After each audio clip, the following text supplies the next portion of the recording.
Thank you so much, honorable members. We shall now have opportunity for silent prayers and meditation. Thank you.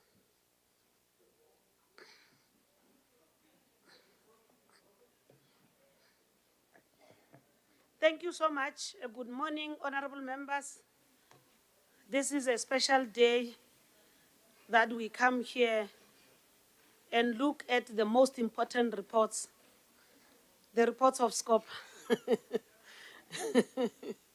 And we must acknowledge and recognize the presence of the Premier in absentia, the leader of government business, honorable MECs that are here. Let me acknowledge the Deputy Speaker, Meposhia Tebogo Grace Mamrovela. Let me acknowledge the presence of the Chief Whip, Honorable Mukhonyana and Honorable Monama, the Deputy Chair of Chairs, because the Chair of Chairs today has apologized, and the leaders of the opposition that are here. Feel acknowledged, honorable members, all of you. Let me acknowledge HODs that are here. I can see, including the Auditor-General is here, because today we are debating the SCOPA reports. But as well, let me acknowledge all other people in the gallery, including on the social media that are following us. Good morning, everybody. Today is the 22nd of July. We're convening here in our normal sitting of the legislature, and we shall now proceed in line with the order paper as articulated. We are now at item 2. May we please check if there are motions without notice in terms of House Rule 145. Are there motions? Honorable Libya. Thank you very much, the Honorable Dr. Speaker, and a blessed morning to you. I rise on behalf of the African National Congress that this House notes the said incident, Honorable Deputy the Speaker, that happened in Seshego, a place popularly known as Juju Valley, where a 6-year-old child unfortunately lost his life after being hit by a stray bullet. Reports indicate that the innocent child who was playing at a neighbor's house was fatally shot by a stray bullet on the head and collapsed. He was rushed to the hospital and declared dead on arrival.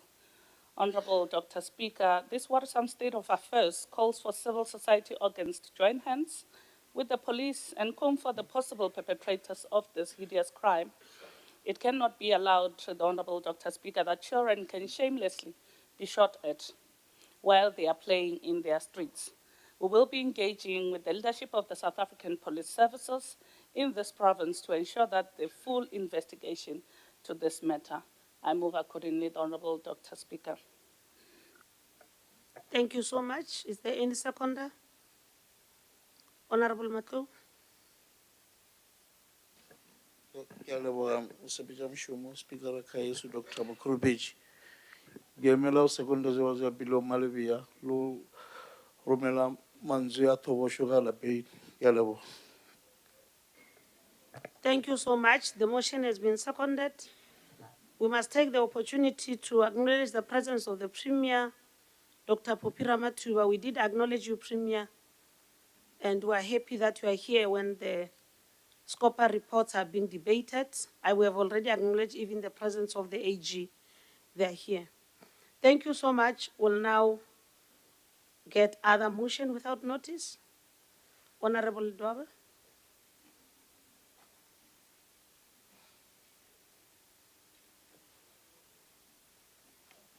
Thank you, Honorable Speaker.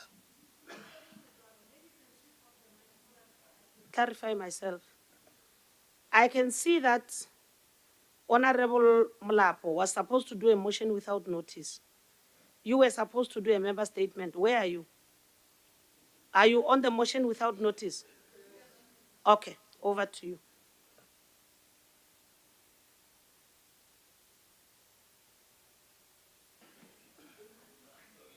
motion without notice. EFF retained Ward 13 Seshego Polokwane. I rise on behalf of the EFF to move without notice that the House notes the EFF retained Ward 13 in Seshego Polokwane, winning the by-election by 966 votes. This reaffirms the people's unwavering confidence in the leadership of the organization. The victory is a testament to the trust the community places in the EF to champion their struggles and deliver genuine change on the ground. We campaigned hard and invested a lot of resources to retain a word we took from the African National Congress in 2016. In 2016, the EFF defeated both the African National Congress and the South African Communist Party, SACP combined, signaling that we are a force to be reckoned with. Polokwane is facing service delivery issues, including shortage of water, waste management, poor infrastructure, illegal electricity connections, among others. As our next step, the EF will work hard to win all the wards in Polokwane to correct the wrongs of the ANC and fast-track service delivery to the people.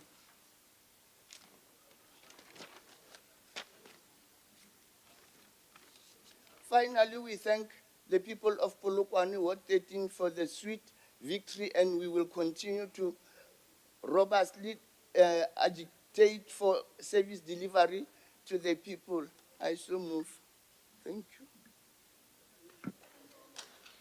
Any seconder?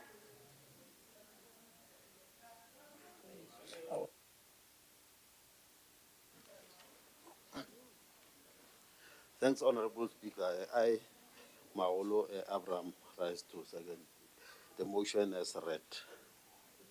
Thank you. Thank you so much. We will now move to the next motion without notice. Okay. Honorable Munama.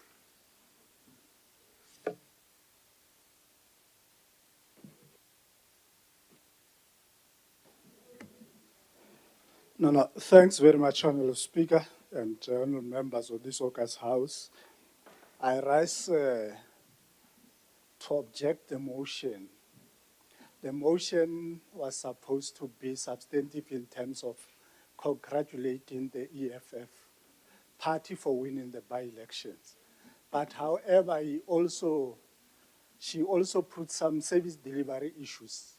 In itself, it renders the motion moot and will not stand as per the rules and the other standing orders of this House. Thanks very much, Speaker.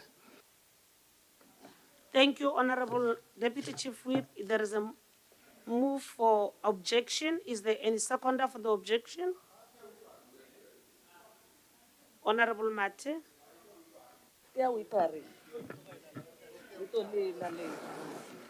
Thank you very much, Honorable Speaker. I hereby rise to second the motion as presented. I second the objection. Thank you, Honorable Mate. Honorable Ledwaba, your motion has been objected. It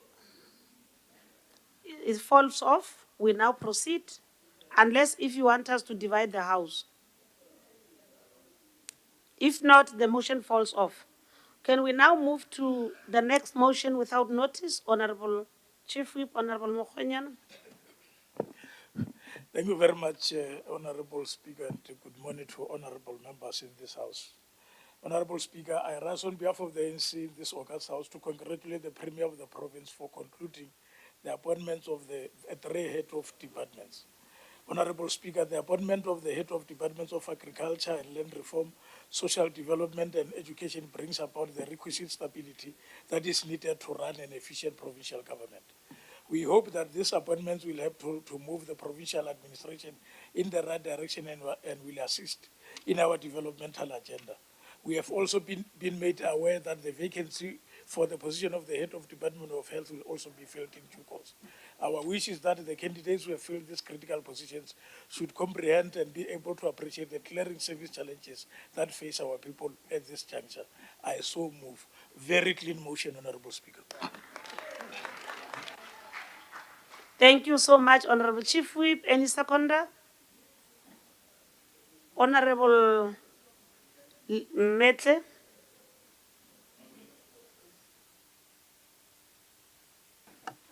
Thank you, Honorable Dr. Speaker. I, Honorable Medler, hereby support the move as presented by the Chief Whip. Thank you.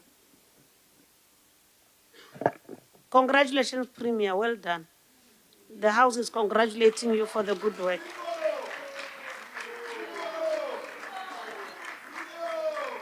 Indeed, the Lodi change. Ralebo. We will now proceed. Is there any other motion without notice? In the absence of any other motion without notice, we'll now move to item 3. Are there any notices of motion in terms of House Rule 146? None. We'll now proceed to the member statements. Is there any member statements? Honorable Wilson. Thank you, Speaker. Winter in Limpopo brings with it risks, dangers, and devastation caused by fire. When dry, windy, and warm conditions create the perfect environment for wild runaway fires. Our high fire season in Limpopo normally runs from July to October. We are fast approaching peak season during August and September. As the DA, we ask, is this province prepared?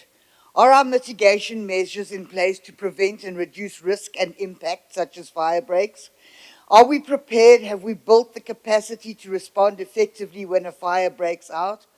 Are our fire brigades equipped and ready? Is there water in our fire hydrants? And are we ready to launch coordinated and collaborative responses between our two spheres of government and other public and private sector role players? Do we have the means for recovery? Speaker, we know too well what happens when we are not prepared. In September 23, 14 homes and a guest lodge were destroyed, while 34 additional structures were damaged in Palabora due to a fire that started on municipal land. A promised declaration of a disaster was never materialized. In the same month, the Mabalingwe Nature Reserve wildfire destroyed the entire reserve and some 50 homes. Last year, we had the devastating Waterberg fires, which led to the deaths of farm animals and wildlife and the destruction of large tracts of grazing land and vegetation. And Palabora was again struck this year when the Eden Shopping Centre went up in flames, as did hundreds of jobs. Speaker, various role players are involved, from our Department of Agriculture and Land Reform, our fire protection associations, which include private sector role players, including our farmers, working on fire, our municipal fire brigades and disaster management units at both provincial and local levels. Speaker, all we ask is assurance. Can the provincial executive give that Limpopo has put in place effective measures to mitigate the fire risk this season, the capacity and resources and networks to respond when a fire breaks out, and the means and systems in place to ensure recovery? It is the vulnerable within our society that face the greatest devastation, and it's the most impossible task of trying to recover. I thank you, Speaker.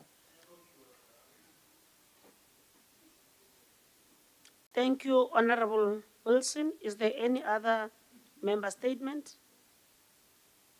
Honorable Maulu. Thanks, Honorable Speaker. The EFF condemns the thuggish and biased appointments by Mayor John Mbe. The EFF in Limpopo strongly condemns the appalling conduct of Mayor John Mbe during Mandela Day commemoration in Ward 8, Extension 44, Polokwane. The mayor unceremoniously announced the appointment of all people who attended this event into the EPWP programs. These are volunteers of the ANC, while some of them are relatives and friends of the mayor and cronies. It is a form of corruption to employ based on favors. This Turkish and mafia style of hiring people is problematic and extremely dangerous. The EFF is not opposed to any employment of people. If anything, the EFF is the only political party in the country which advocates for the insourcing and permanent appointment of people. What we are opposed to is this anarchistic, nepotistic, and biased appointment of people because of their proximity to political leadership. Mayor Mbe just appointed people without due consideration of human resources processes, like we are in a banana republic. This populist announcement and grandstanding must be rejected by society. It sets a very bad precedent going into the future. Mayor Mbe made this announcement in the desperation to bribe poor people with jobs. He must be exposed for what he is. He is the man who is hell-bent on taking advantage of the socio-economic conditions of our people for political expedience. The irony is that he performs the stunt immediately after being humiliated by the economic freedom fighters in 13 by-elections, and now he wants to use jobs as an instrument to gain popularity. His actions are not befitting for a principled, moral, and ethical leader. Mayor Mbe is a serious disgrace to the people of Polokwane, and we only hope that the next year our people will correct this blind loyalty to the African National Congress, which appoints rogue leaders like Mayor Mbe. The fact is, Mayor is the worst mayor of Polokwane since the dawn of democracy. He thrives on excessive abuse of power to remain in power. Thank you.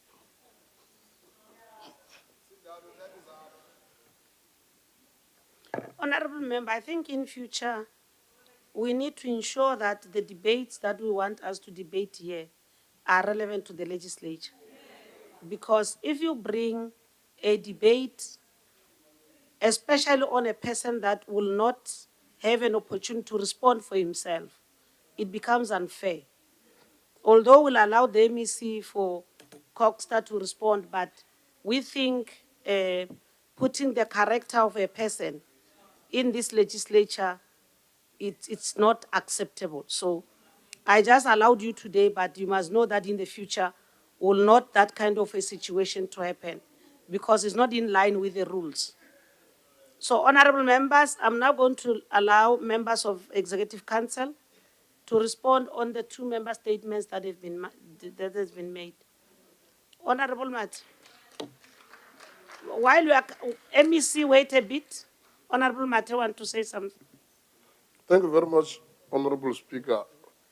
Would want to be clarified that on the basis of your comment, what then becomes the standing of that unholy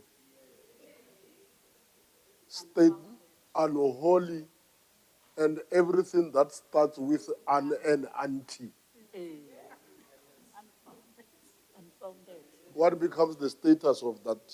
That because it will effectively mean that it needs to be retracted and be deleted on all our recordings, because it is anything that starts with anti and an and e. You'd Google and understand.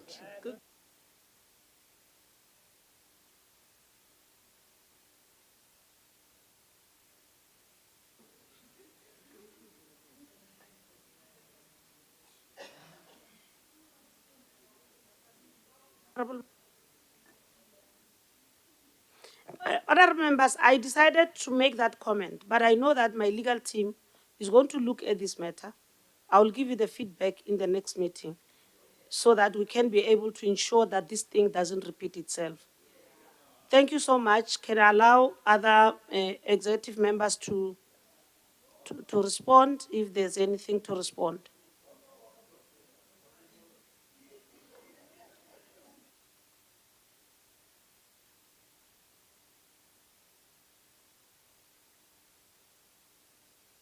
Honorable MEC Makam, MEC for Coxton. Thanks very much. Greetings to yourself, Speaker Dr. Makomara Makurupechi, the Premier, members of the Executive Council, all members of the legislature. I want to come and make comment and respond on the member statement by Honorable Wilson about the disaster in our province. That there was a burning of some houses in Palabura, including a lodge. I did not read it on a newspaper, Honorable Wilson. I physically went there personally. I met the families affected. I checked their status. I worked with all stakeholders in that community and support them. But the call you are making here was about the declaration of a disaster in that area. We tried to follow all the processes. You will understand that a disaster will be declared when we will have followed all the processes. In that regard, it did not meet the requirements. But we did support the, it was not only that you will have noticed, just 2 weeks after that one of Palabura, Mabalingwe in Livilavila was also on fire. We went there, we did not hear about people, we met with the management. The challenge here is about preparation, which you are calling upon. We have got our own fire brigades in the province, which we are making them to work as the cells, to work together so that they can support each other. The challenge we picked is the fire breaking within the farms, where they are not necessarily doing their part, which will be able to make most areas, even as we speak. In Ephraim Mukhale, a farm was burning on Friday. We were busy trying to support in that area. We acknowledge that this is a season to deal with disasters, most especially fire. And as a province, we are readying ourselves with all our teams to make sure that we come on board. Honorable Speaker, I know you have made the ruling on the issue of people bringing things which they saw on social media. And I think, Honorable Speaker, we should be able to make our colleagues, all of us, when we see a clip on a social media, don't bring it here before you can do thorough investigation. Wait until the staff is appointed and come and say there are people who have been appointed. To come and make this legislature to leave its business, look on a social media thing that you choose to take a particular clip, you don't bring the whole of it. I think it's unfair it's an abuse to this honorable house, and we should be able to avoid it so that by the time you will see those people have got appointment letters, then you can bring the matter and say the people have been appointed unfairly or unduly so. So I think, Honorable Speaker, I support the move that we have made and will be able to await if there will be anything to be responding to. For now, I don't think as Coxstar we have got anything to do with social media, where we have got a lot to deal with other than to deal with social media things. Thanks. Thank you so much, Honorable MEC. I think your response suffices. Then our legal team will go and make the investigation on that member statement. We will be able to give the report back to the House once the investigation has been done. Honorable members, without waste time, we'll now move to executive member statements. We have Honorable Leruli Rabakanya, who will be doing the member statements, the MEC for Education, Skoni. Macheloni, thank you, Honorable Speaker, Dr. Makurupecha, to the Honorable Deputy Speaker, to the Honorable Premier, Dr. Ramatuba, to my colleagues, Honorable MECs, to the Honorable Chief Whip of the Majority Party, Mr. Mkhonyana, and the Wipari, to the chairperson of the Portfolio Committee of Education and members of the committee, honorable members of the House. We want to bring the executive statement on behalf of the learners that attended the 2025 winter enrichment classes. As we emerge from the Youth Month, a time to honor the courage and potential of our young people, we reaffirm our commitment to transforming their promise into progress. Today, Honorable Speaker, I'm pleased to present the 2025 winter enrichment classes, our tangible response to that commitment. This flagship intervention spanning the bridge between the Youth Month and the Mandela Month delivered a targeted academic support to grade 12 learners across all our 10 districts of Limpopo, ensuring their winter recess became a season of growth. In implementing the winter enrichment classes, Honorable Speaker, we operationalized the ANC National Conference resolution that says education must be a societal mission that dismantles apartheid legacy and accelerates radical socio-economic transformation. The investment by the department was around 410 walk-in centers and 10 residential camps for all the winter schools.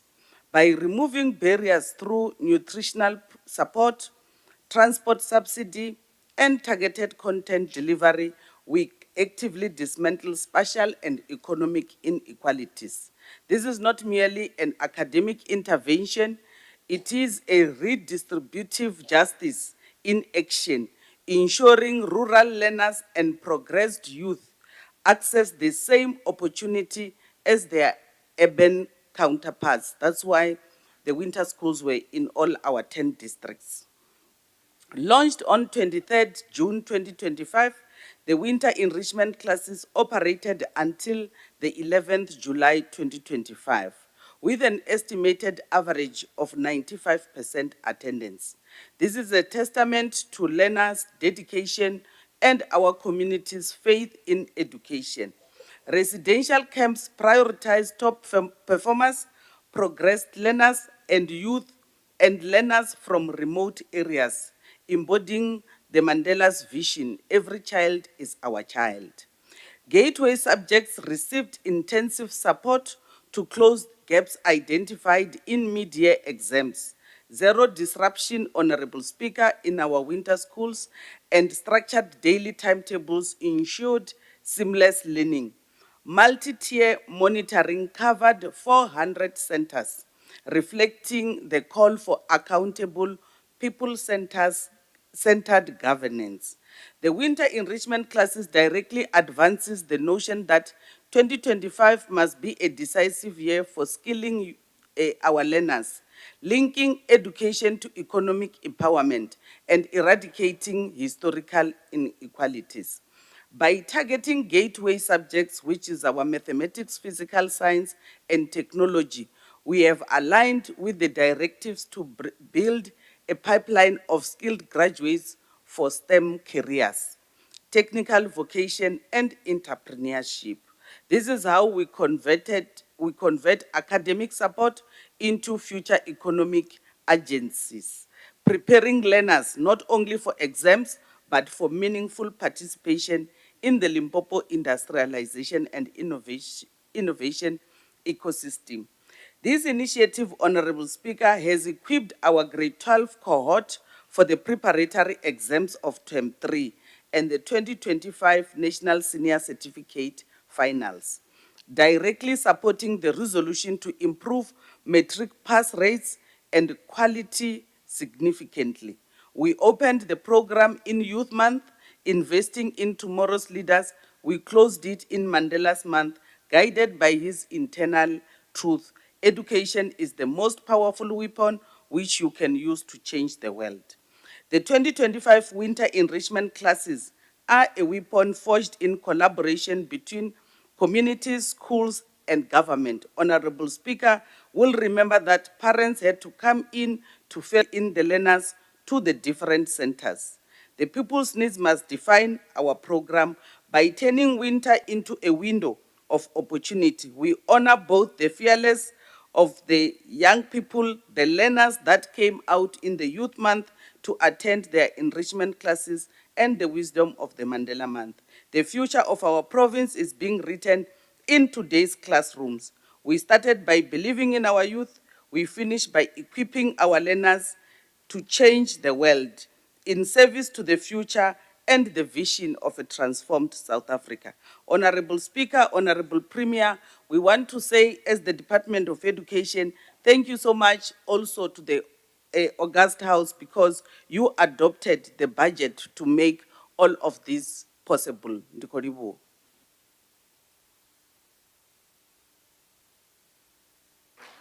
Ndi zwone vhu muhudisei ro livhuwa nga maanḓa vhu MEC for the executive member statement. I'm going to allow political parties to make comments on the member statement by the MEC. I can see Honorable Moses just left. Okay. I will allow the DA. Do you have any comment on the statement? No. The EFF? No. The NC?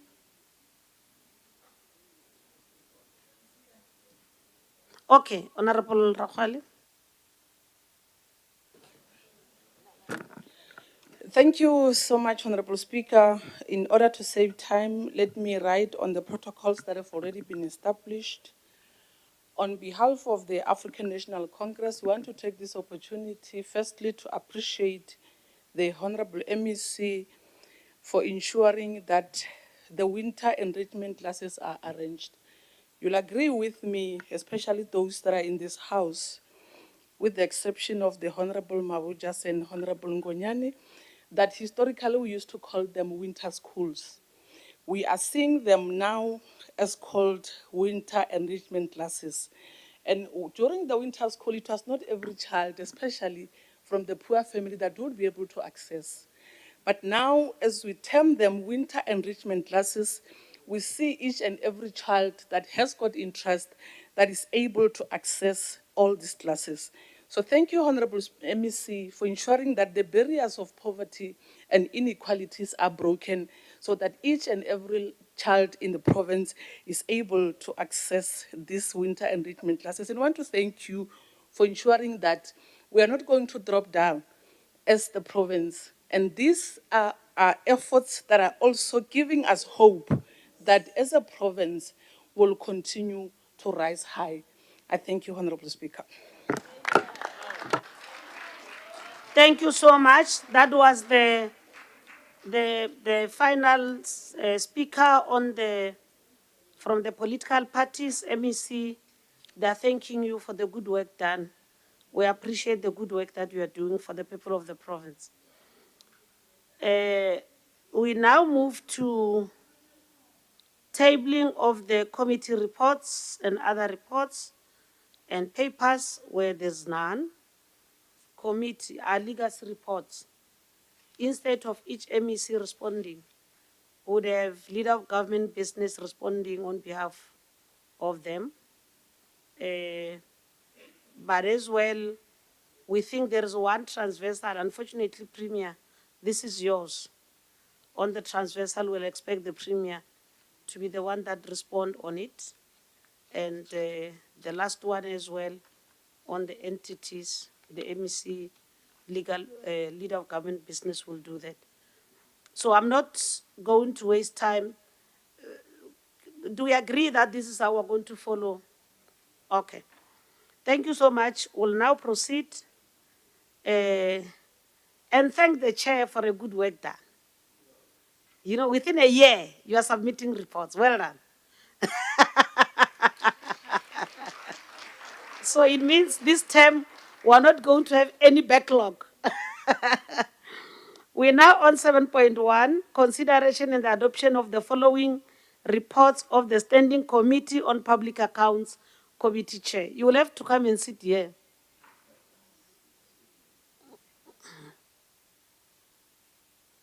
It's better when you are sitting here. You move one by one.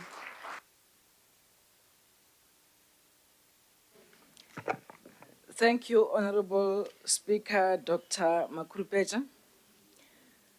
The Deputy Speaker, Honorable Mamrovela. The Premier, Honorable Dr. Popira Machuba.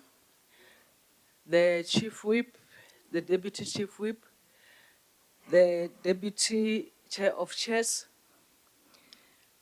our opposition parties, our members from the ruling party, our AG, guests in the gallery, and all members of this province watching from different social media. We want to appreciate this moment to present the SCOPA reports. And then firstly, we want to present for consideration and adoption the reports of SCOPA on the Auditor-General, on the financial statements and performance information on Vote 1, the Office of the Premier, for financial year 2022-2023. We are submitting to this House, Honorable Speaker.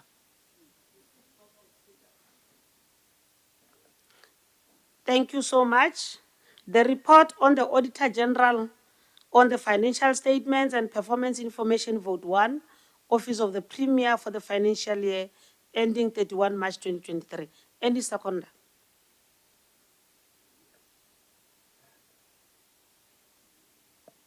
Let me see this side. Honorable Nempumbulun. Thank you, Dr. Speaker. I stand to second the presentation by the chairperson of SCOPA. Honorable Chair.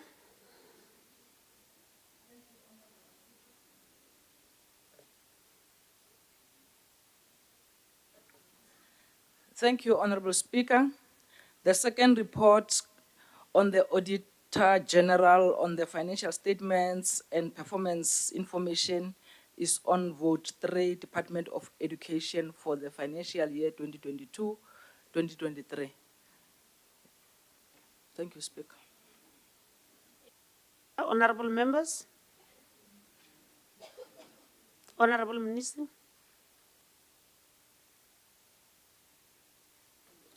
Thank you, Honorable Speaker, Dr. Makurupeja. I rise to support or to second the report as presented by the chairperson of SCOPA. Thank you.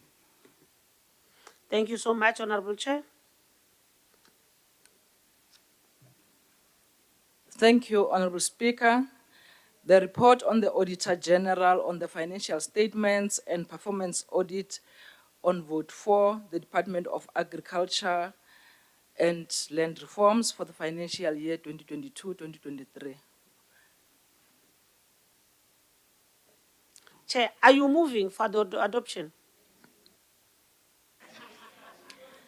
Thank you, Speaker. I thought as I opened, I said for consideration and adoption, but thank you for reminding me that I should do that on each and every vote. So we move, Chair.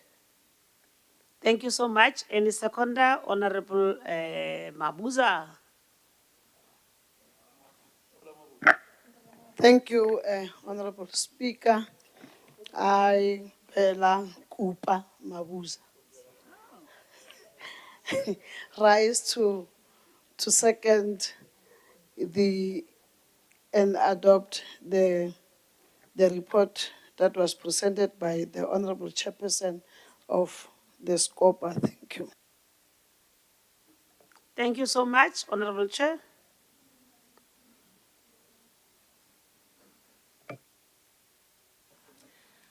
Thank you, Honorable Speaker. The report on the Auditor-General on the financial statements and performance information on Vote 5, the Provincial Treasury for the financial year 2022-2023. So we move, Honorable Speaker. Any seconder? Honorable Piedi? Thank you very much, Honorable Dr. Speaker Mako Makrupet. I rise, Honorable Speaker, to second the presentation made by the Chairperson of SCOPA on the report on the Auditor General on the financial statements and performance information of Vote 5 for Provincial Treasurer. I second. Thanks so much. Honorable Chair? Thank you, Honorable Speaker. The report on the Auditor General on the financial statements and performance information on Vote 6, the Department of Economic Development, Environment and Tourism for the financial year 2022-2023. So we move. Any seconder? Honorable Swapela? Ke a leboga, Dr. Speaker, ke ema go thekga le go tlaleletša pego e fetša go alwa ke modulasetulo wa SCOPA. Re a leboga. Over to you, Chair. Thank you, Honorable Speaker. The report on the Auditor General on the financial statements and performance audit on Vote 7, the Department of Health for the financial year 2022-2023. So we move. Any seconder? Honorable Mantata Mahasela? Thank you, Honorable Speaker. I rise to second the presentation by the Honorable the Chair. Thank you. Over to you, Chair. Thank you, Honorable Speaker. The report on the Auditor General on the financial statements and performance information on Vote 8, Department of Transport and Community Safety for the financial year 2022-2023. So we move. Any seconder? Honorable Libya? Thank you, the Honorable Dr. Speaker. I rise to second the presentation as tabled by the Chairperson of SCOPA and also the Secretary of SCOPA in the country. Thank you very much, the Honorable Dr. Speaker. Thank you so much. Over to you, Chair. Thank you, Honorable Speaker. The report on the Auditor General on the financial statements and performance information on Vote 9, Department of Public Works, Roads and Infrastructure for the financial year 2022-2023. We so move. Any seconder? Honorable Machomani? Thank you very much, Honorable Speaker, Dr. Makurupecha. I rise to second the report as presented by the Chairperson of SCOPA. Thank you. Over to you, Chair. Thank you, Honorable Speaker. The report on the Auditor General on the financial statements and performance information of Vote 10, the Department of Sports, Arts and Culture for the financial year 2022-2023. We so move. Any seconder, honorable members? Honorable Mdaka? Na khensa manana Dr. Speaker. Ni mela ku Secretary Bushwork ibona kubzankulu manana Esther Mkwele wana banga tsamwa stilu wa SCOPA kuba report ya lembe shimali leri heleke 31 ta March 2023 ya ndzawulo ya sports arts na culture yi adoptiwa hi English na khensa. Ikhensa swinene. Tatani Mdaka. Over to you, Chair. Thank you, Honorable Speaker. The report on the Auditor General on the financial statements and performance information of Vote 11, the Department of Cockstar for the financial year 2022-2023. We so move. Thank you. Any seconder, honorable members? Honorable Shai? No, thanks very much, Dr. Speaker. I rise to second the report on the Auditor-General and financial statements, vote 11 for Department of Cost. Thank you. Thank you so much. Over to you, Chair. Thank you, Honorable Speaker. The last one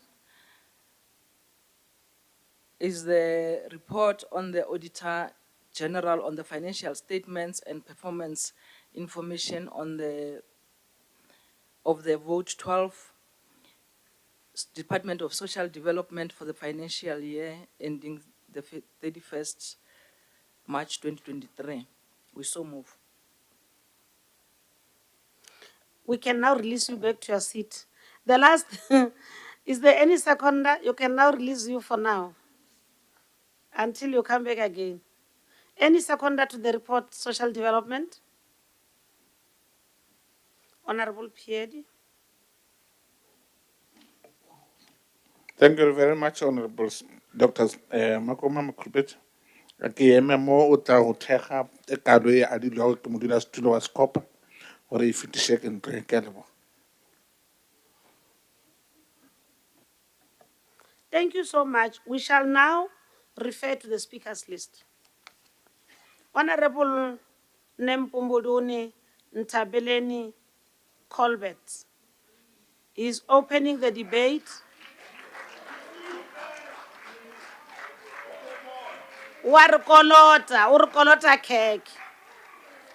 He owes us a cake. Belated birthday.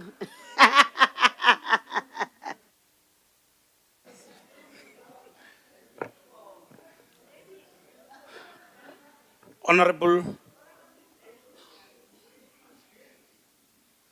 Please be reminded, in the speakers list, your time is articulated. Let's stick to the time. Thank you. Honorable Speaker, Honorable Premier, Honorable Deputy Speaker, Chief Whip of the Majority Party, Chairs of Chairs, Leader of Opposition, Leader of Government Business, Honorable Members, good morning. The committee commended the appreciation to the Executive Authority, the Accounting Officer, and all the officials of Office of the Premier, Provincial Treasury, Sports, Arts and Culture for obtaining a clean audit for the financial year ending 31st March 2024. Both departments are good examples to other departments and must avoid lowering the bar. The committee noted with concern that leaders had regressed from clean audit to a qualified audit outcome. The committee encourages other departments to improve on their audit outcomes and set it as a target. The committee recommends that the Office of the Premier, Provincial Treasury, Sports, Arts and Culture share the information on best practices and how to obtain a clean audit opinion with public entities and other departments. The committee noted that there are employees who perform work out of their official work of employment. The departments that are affected by employees who are receiving remuneration out of a public service must be brought to book, and the consequence management must be applied without fear or favor. The executive authority and the accounting officers should avoid covering up by just issuing verbal warning, final warning letters for compliance. Dr. Speaker, failing to plan is planning to fail.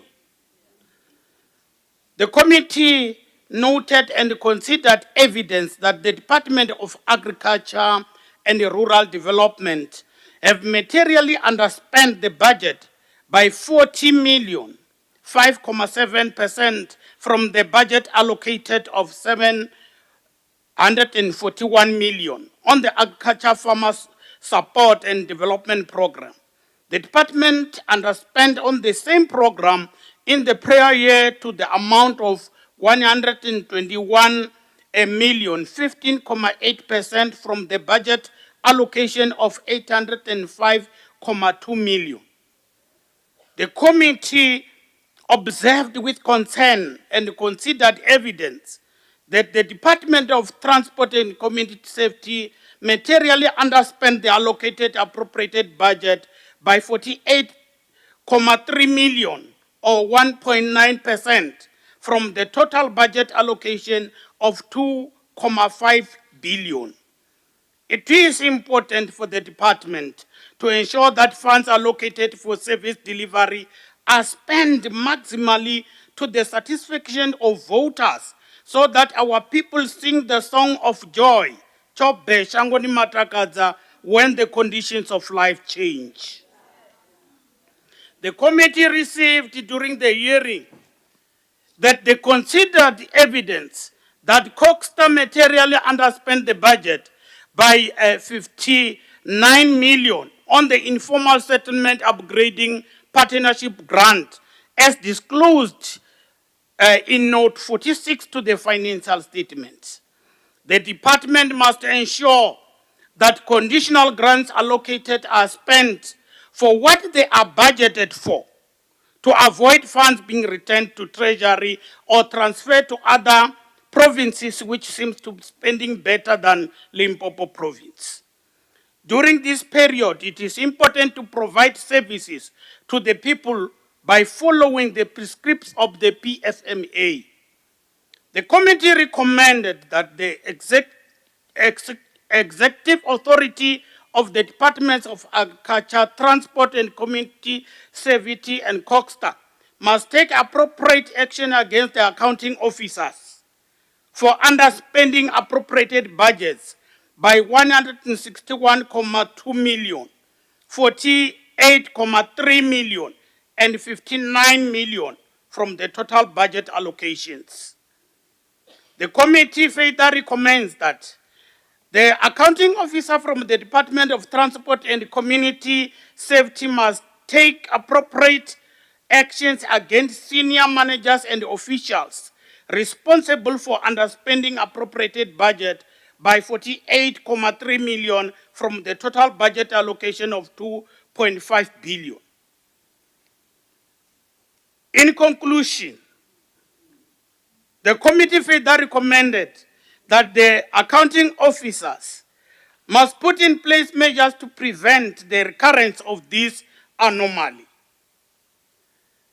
Finally, but not last, while SCOPA appreciate and commend the Premier for appointing HODs, amongst them the HOD of Agriculture, Dr. Honorable Speaker, the committee second the adoption of the report with an understanding that there will be an improvement on the implementation of all recommendations. Let it be.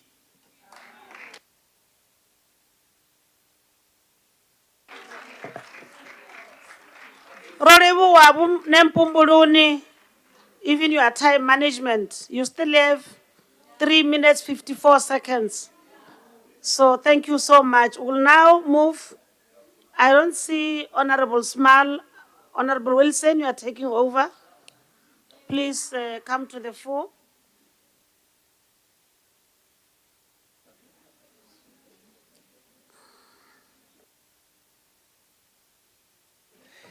Thank you, Speaker. I'm reading on behalf of the Honourable Smaller.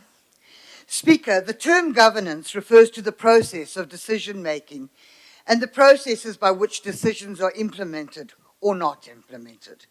Good governance creates a stable, prosperous and a just society, while bad governance leads to instability, poverty and social division.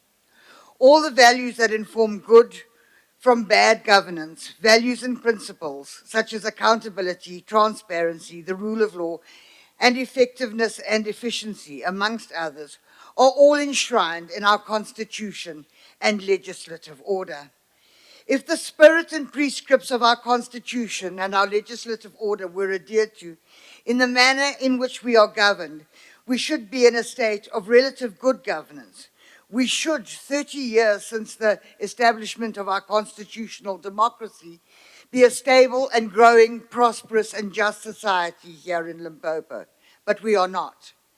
Speaker, as the Democratic Alliance, we must raise concern over the timing and relevance of considering and adopting SCOPA's reports and their recommendations for the 22-23 financial year now, well into the 2024-25 cycle, especially as reports for the 23-24 year are up for adoption this same week.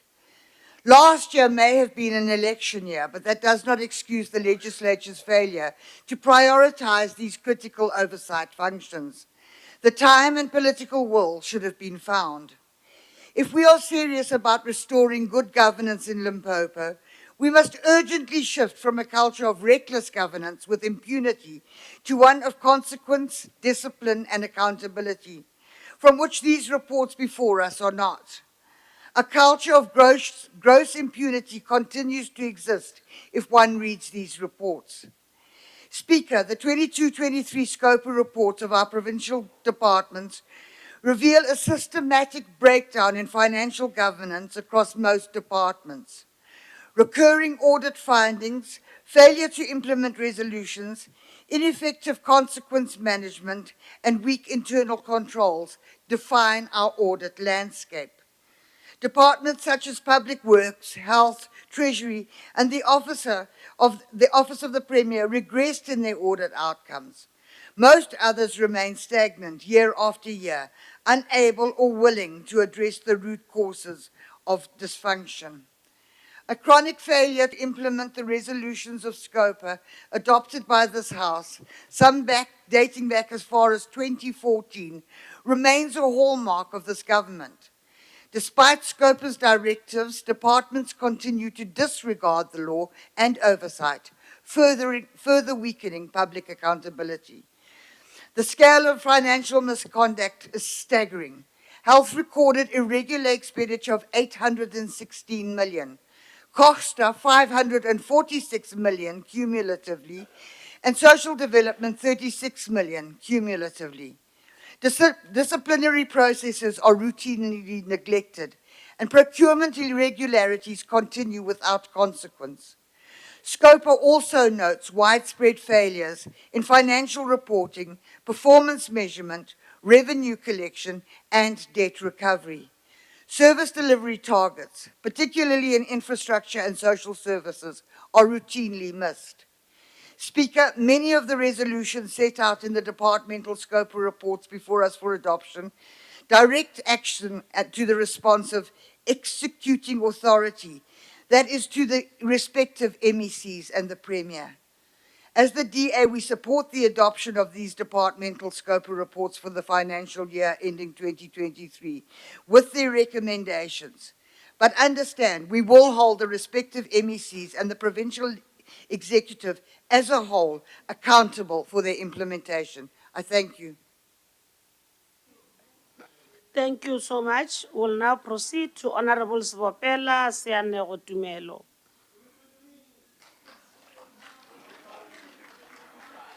To come and participate in the debate.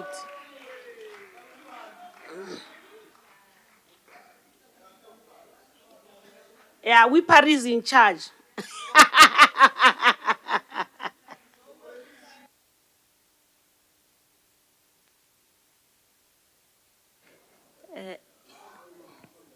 Honorable Dr. Speaker, the Honorable Deputy Speaker, the Premier, members of the Executive Council, the Chief Whip, the Deputy Chief Whip, the Whip on Research, and the Whip on Constituency, Deputy Chair of Chairs, Leader of Government Business, honorable members, greetings. Revenue collection is significant for effective governance and public service delivery. It ensures that government institutions have the financial means to cover operational costs and to invest meaningfully in long-term development and infrastructure. Without a reliable and efficient revenue collection system, essential services become compromised. The funds collected must be managed responsibly and transparently to support the implementation of the goals and objectives that are set out in the APPs and the approved budgets. While government does not operate to make profit, it has a constitutional and moral obligation to raise sufficient revenue to meet the needs of its people. Every rand that is collected directly contributes to community rebuilding, improving quality of life, and promoting inclusive socio-economic development. Therefore, strengthening revenue collection is not just a financial necessity, it is a developmental imperative. It is through these revenues that government can honor its mandate to deliver services, to promote equity, and to advance the public good. The Standing Committee on Public Accounts has heard and considered evidence that an impairment of 421 million was recorded relating to an accrued departmental revenue due to an ineffective debt collection practices over the fines and tax revenue by the Department of Transport and Community Safety. The committee recommends that the executing authority must take an appropriate action against the accounting officer for failing to put in place an effective debt collection system over fines and tax revenue. In addition, the committee recommends that the executive authority must establish a robust system for debt collection system over these fines and tax revenue and plan accurately so that the recurrence of these similar issues is prevented in the future. Such a plan must be submitted to the House to enable the committee to execute its oversight role. The committee received also a report that appropriate processes were not implemented to provide the identification, collection, and recording of revenue as required by Treasury Regulation 721 by the Department of Health. The committee also further received and considered evidence that the AG was unable to obtain sufficient appropriate audit evidence that effective and appropriate steps were taken to collect money that was due, as required also by the Section 38(1)(ci) of the PFMA. Reasonable steps were not taken by the Department of Health to recover the debts before writing them off, as required by Treasury Regulation. The department must ensure that bad debts that are prevalent in their books are not written off without the knowledge or the approval of the provincial treasurer, as this action is against the treasury regulations. In relation to the interest charged on the debts, the department must also adhere to the PFMA in executing spending and accounting on public funds. The committee recommends that the MEC and the executing authority must take appropriate action on the accounting officer for also failing to take effective and appropriate steps to collect all the money that is due to the department. The committee noted with a concern also that all the reported achievement of key service delivery indicators are less than the planned targets. We also have noted with a concern that management did not correct all the material misstatements reported on infrastructure, operations, expanded public works program, and road infrastructure findings. The committee was really concerned that the department did not take action against officials who failed to implement achievements of planned targets. As such, the committee recommends that there must be proper action that is taken in this regard against the accounting officers for failing to provide sufficient audit evidence to the AG on the achievement of all planned targets. In respect of Cogstar, the committee noted and considered evidence that the department made an impairment provision of 15.9 million in 2022-2023 financial year and in 2021-2022, as it was 15.7 million in respect of doubtful receivables. The committee strongly recommends that the executive authority hold the accounting officer fully accountable for the failures to recover funds from doubtful receivables, which has resulted in a significant impairment of 15.9 million. Decisive action must be taken, MEC, to address this serious lapse in financial management. With regards to the Department of Education, they could not prevent any regular expenditure of 1.5 billion. The amount was disclosed on page 188 of the annual report. Irregular expenditure was caused by not following supply chain management policies. The committee recommended that the executing authority must take appropriate action against the accounting officer for failing to take effective steps to prevent irregular expenditure, as required by Section 38 of the PFMA. The committee wishes to extend its appreciation to the executing authority, accounting officer, and all officials of the Department of Economic Development, Environment, and Tourism for obtaining a clean audit for the year ending 31 March 2024. We recommend that the Department of Economic Development, Environment, and Tourism must share their best practices with other departments and entities so that they can improve on their audit opinions. The committee wishes to extend its gratitude to the executive authority, the accounting, oh, there's a repeat. In conclusion, Madam Speaker, as part of our oversight mandate, we will continue to ensure that the departments fully implement all recommendations made by the committee as chaired by Honorable Memkwele. Will further ensure that the progress is reported back to this House, and in doing so, will be reaffirming our commitment to accountability and to the continuous improvement of service delivery. Thank you.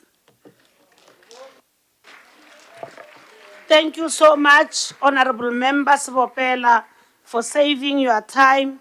You still have 2 minutes left. Thank you so much. EFF, Honorable Magolo.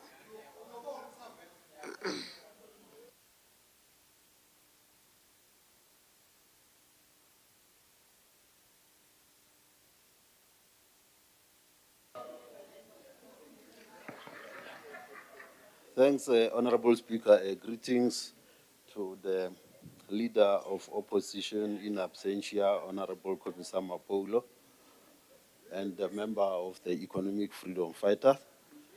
Greetings to the MECs in the House, including MEC Makamu.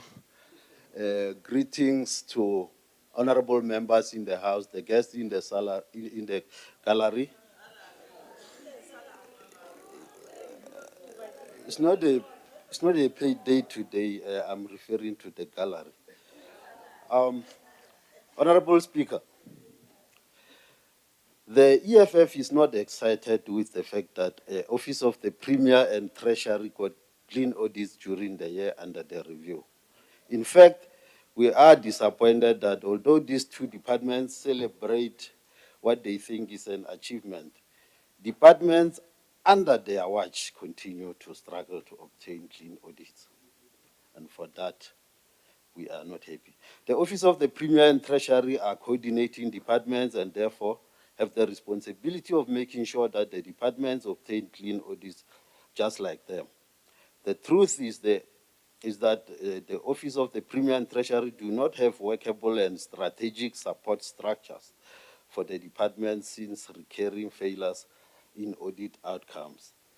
They have absconded their responsibility to consultants who continue to make millions of rands for doing nothing, as the results are not forthcoming. The department pays millions of rands to consultants, and yet they continue to obtain negative audit outcomes. Honorable Speaker, the EFF has always advocated for the abolition of tenders, including the utilization of consultants to achieve good audit outcomes. The state must develop its own internal capacity to be able to perform its own functions and not rely on consultants.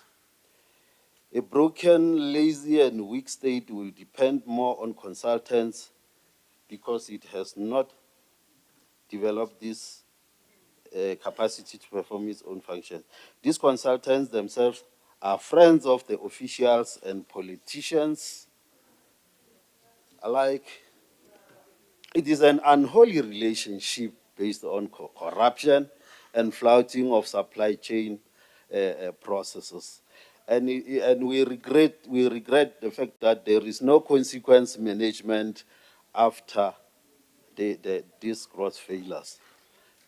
Just like in the water tanking, consultancies will never end under the ANC government because it benefits the officials and the politicians. Honorable Speaker, water mafias sabotaging the water infrastructure. EFF note water mafias sabotaging the water infrastructure, officials and politicians sabotaging the financial resources and records of the department so that consultants can continue to get work, amassing millions of rands with no results. That is the reason why government department continue to.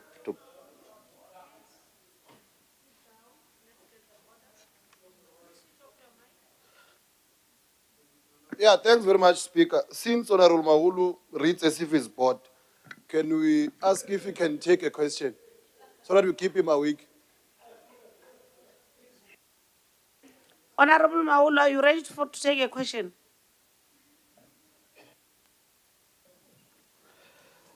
I will decide that at the end. Let me just finish this so that I'm not interfered. So that I'm not interfered and being told that so that I'm not interfered and being told that the time is up. Please sit down, Honorable Mate. Thank you very much, Honorable Speaker. That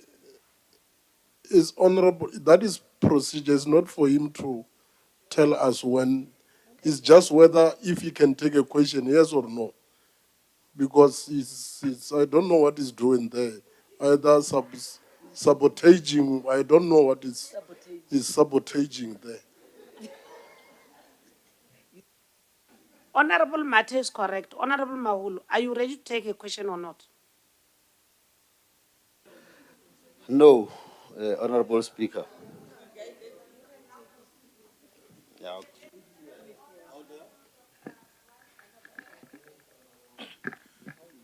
Honorable Dr. Speaker, I want to raise order on Mr. Maolo, especially when he's referring ANC members as corrupt.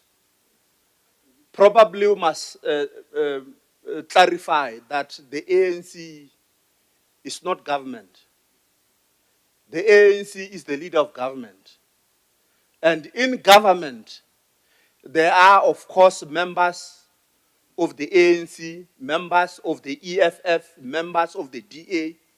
But it cannot be that every time when Honorable Maolo or other members, they stand there, when they talk, they always say the ANC members are corrupt, especially in government. So I want to raise order to Honorable Maolo to really abstain from calling ANC members as corrupt, unless otherwise, if he has got a substantive proof relevant to the fact that he is raising, to the fact in issue, then we'll then understand. But sitting where we are, I do not think it is totally correct for him to say ANC members in government are correct. Are corrupt, because the ANC is the leader of government. The ANC is not government. Tango.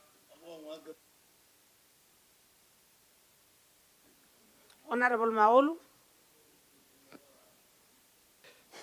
Thanks, Honorable Speaker. Yeah, I took note of the concern raised by the Honorable Member, but in the Honorable Speakers also come here and say the ANC did this, the ANC-led government did this, the ANC-led government did this. So when there is the negative things, we must also, aren't we supposed to say the ANC? Yeah, no, let me proceed to finish, Honorable Speaker. It is, it is, it is an unholy, okay, just like the, yeah, Honorable Speaker, I was saying the water mafias sabotaging the water infrastructure, officials and politicians sabotaging financial records and resources of the department so that consultants continue to get work, amassing millions of rands with no result. That is the reason why government department continue to perform badly. At the center of this underperforming is sabotage.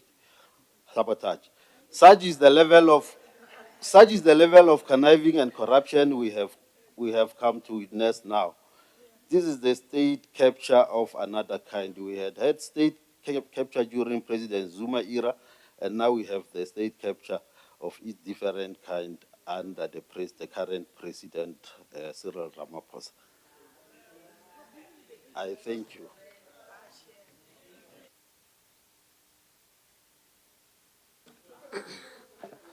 Thank you so much, Honorable Maolu,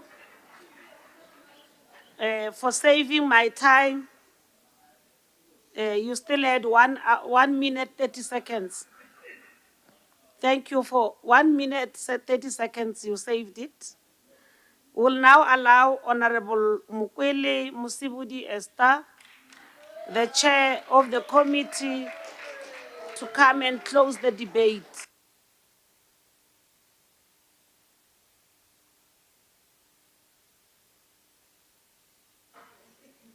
Thank you, Speaker. As we have established protocol, we'll just get straight to the issues. But I just want to indicate that, and this issue was raised in the House for several times, that if somebody who was not part of the committee comes and presents is a problem, because what he presented does not represent what you have adopted in those reports. So the 2023, 2024, 2022, 2023 reports do not speak to what he said, and in our reports, there's no way where we talk about the consultants and any other issue. So we are just saying, please look at that particular issue going forward. Thank you very much. As SCOPA, we are presenting the 2022-2023 reports after public hearings with different departments and public entities. SCOPA provides an oversight role by strengthening the accountability, transparency, and integrity of the government and the public entities.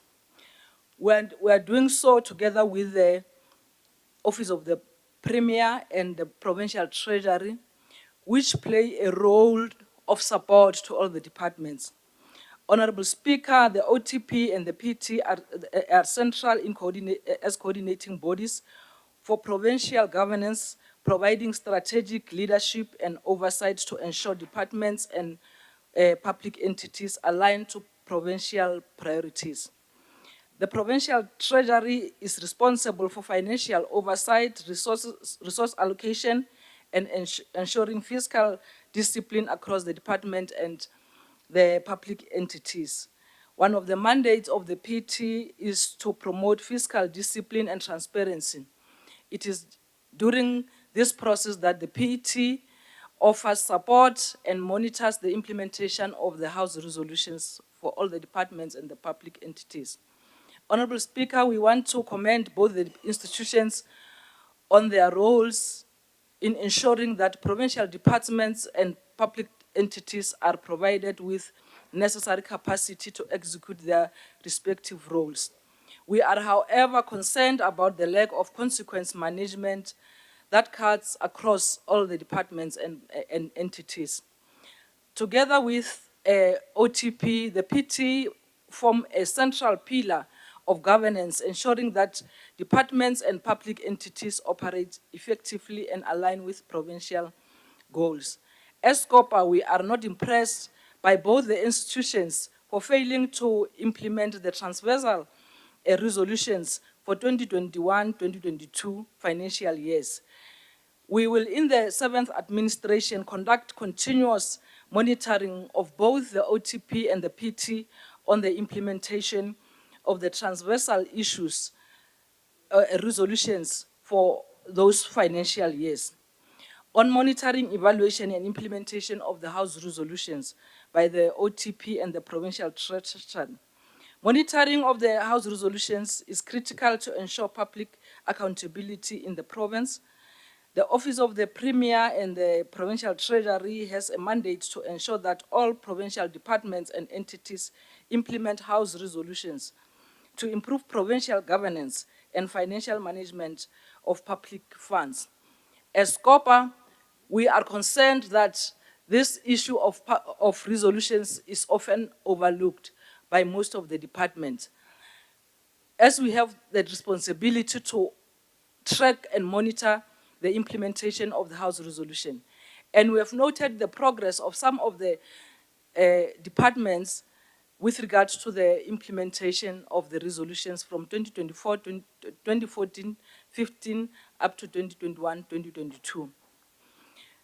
The resolutions passed from 2014 to 15, 2021, 2022 were 932, which 624 were from the departments and 308 from the public entities. From that total, only 688 were fully resolved, and we have got 244 still not resolved. What is even worrying is that both the OTP and the PT did not implement their own House resolutions, with OTP still having 10 resolutions and the PT still having 13 resolutions to be implemented.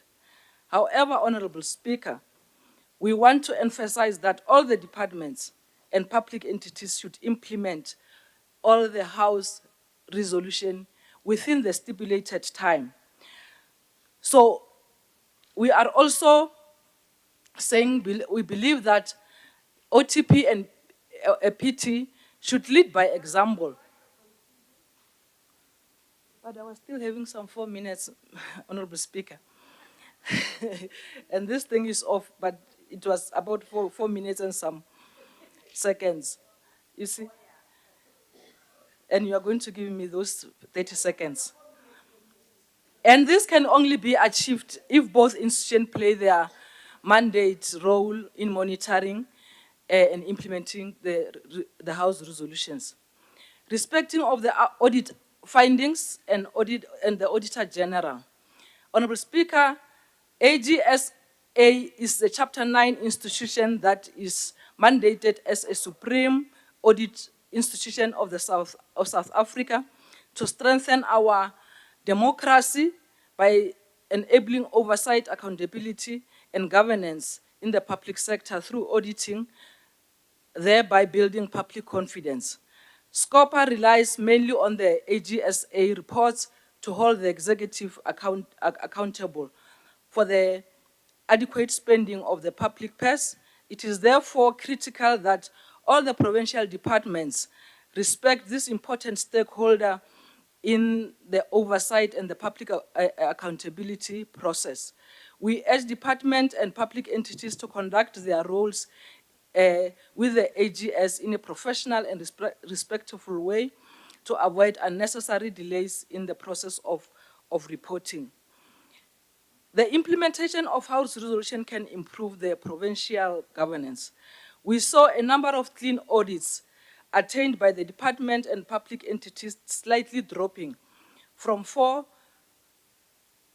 to 3 in 2021, 2022, and 2022-2023, with only LEADED obtaining clean audit and LTA and LGB having clean audits.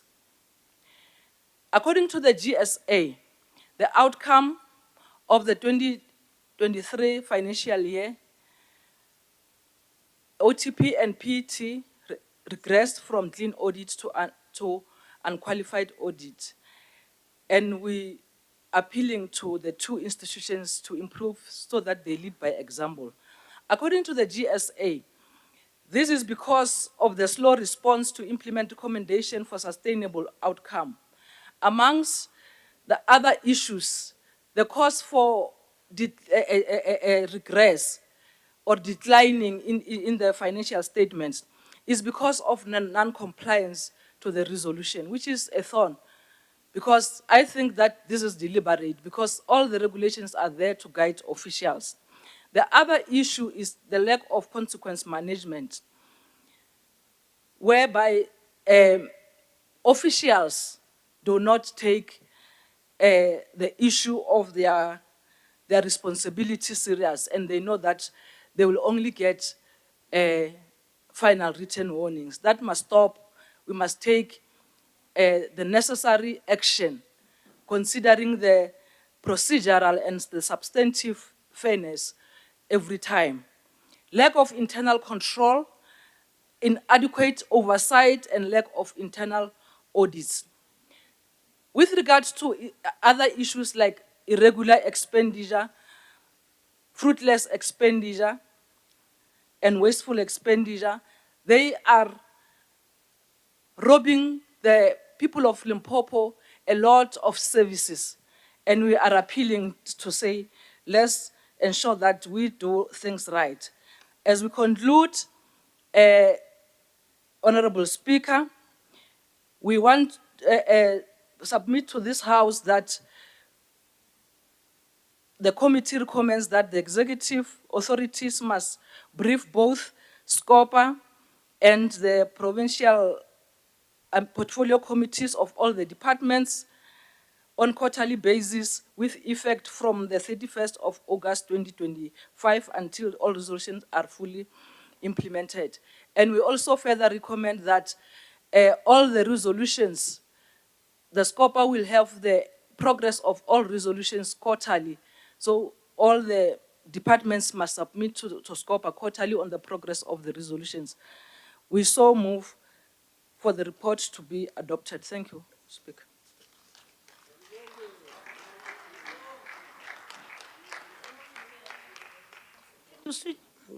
Thank you so much, Chair of SCOPA. It was a real debate for 2022-2023 financial year. Honorable members, I received a note that instead of leader of government business responding, we'll rather allow all the debates to proceed because the next debate is on transversal issues and the last debate is on state-owned agencies.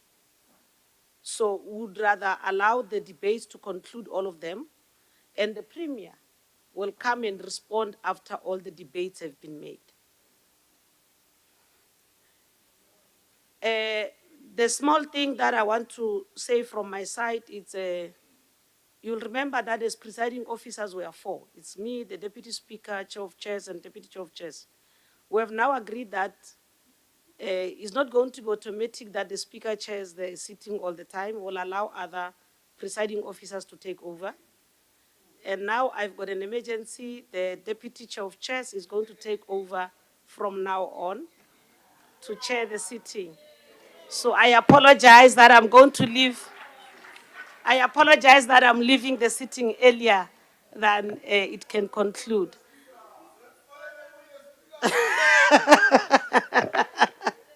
So thank you so much. I will now allow the Deputy Chair of Chairs to come and take over from 7.2. Thank you so much.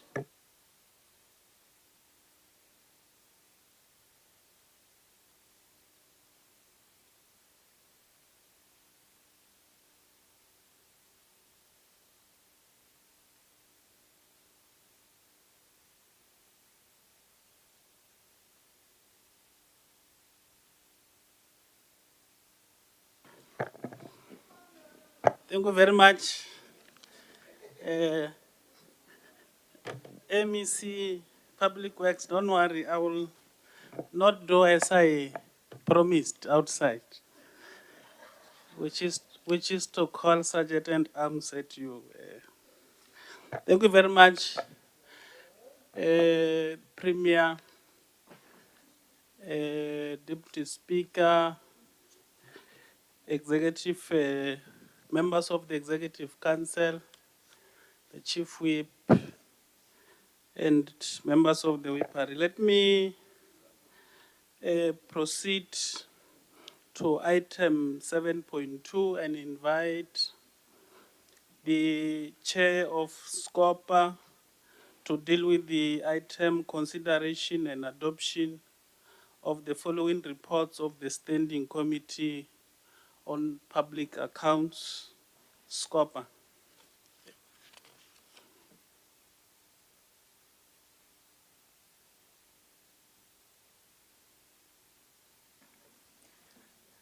Thank you very much, Honorable Chair of Chess, Deputy Chair of Chess. We stand here as SCOPA to present for consideration and adoption the following reports on the Auditor-General on the transversal issues on vote 1, Office of the Premier, and vote 5, Provincial Treasury, for the financial year 2022-2023. So we move.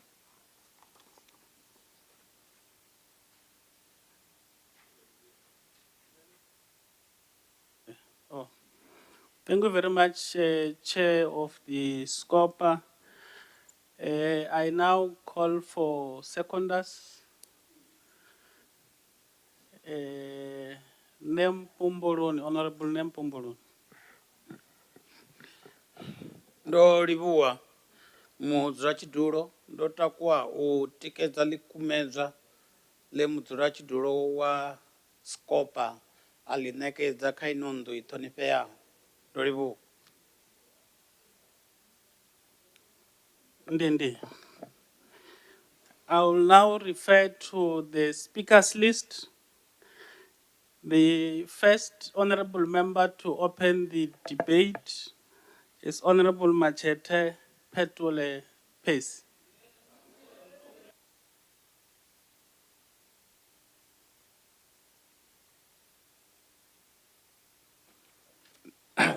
Thanks very much, Speaker. Let me greet the Honorable Madam Speaker, the Honorable Premier, Honorable Deputy Speaker, Chief Whip of the Majority Party, Chair of Chess, Leader of Opposition Parties, Leader of Government Business, Honorable Members, comrades and friends. In honoring the great leader and the international icon, the first democratically elected President of the Republic of South Africa, would like to remind the people that on this month, on the 20th of July 1985, other great leaders like Kalata, Mhlauli, and Mkhondo were buried in Craddock. It is a month on which a state of emergency was instituted following the burial of the said freedom fighters. While celebrating this important month, we must ensure that the freedom they fought for is not in vain. We must try as members of this august house to ensure that services are provided and good governance is maintained. Flowing from that premise, I would want to say the following, that each generation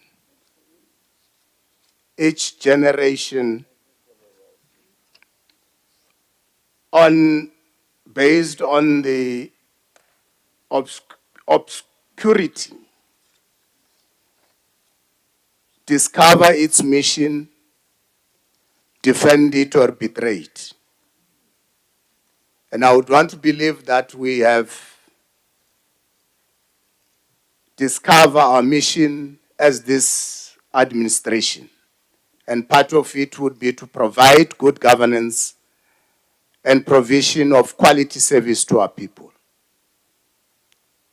At all times, we need to ensure that that gets done, because failure to do that would then lead to not achieving that which we have said we should be able to fulfill. On the contrary, if it happens, then it would mean that much more needs to be done so that we are able to live to that. There are issues that departments are unable to resolve, which is, in most cases, causes the Auditor-General of South Africa to arrive on undesirable audit opinion. Those issues are irregular, unauthorized, fruitless, and wasteful expenditure.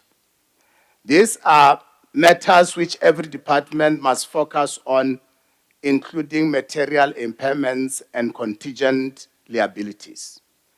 The committee noted with concern that during the 2021-2022 financial year, majority of departments and public entities incurred huge irregular expenditures, and those irregular expenditures were in some cumulative.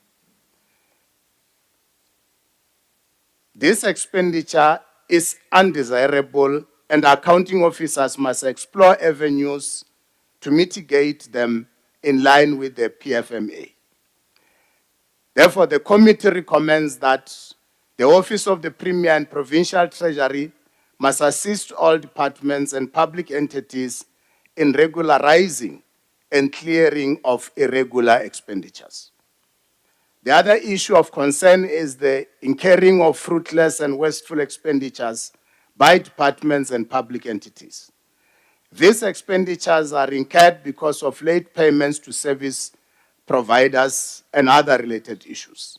The late payments to service providers are detrimental to their growth and the creation of employment opportunities. Departments must ensure that this anomaly is avoided and develop a plan on how to process payments without delay. The committee recommends that the executing authority ensures that accounting officers and accounting authorities put plans in place to avoid the recurrence of this anomaly.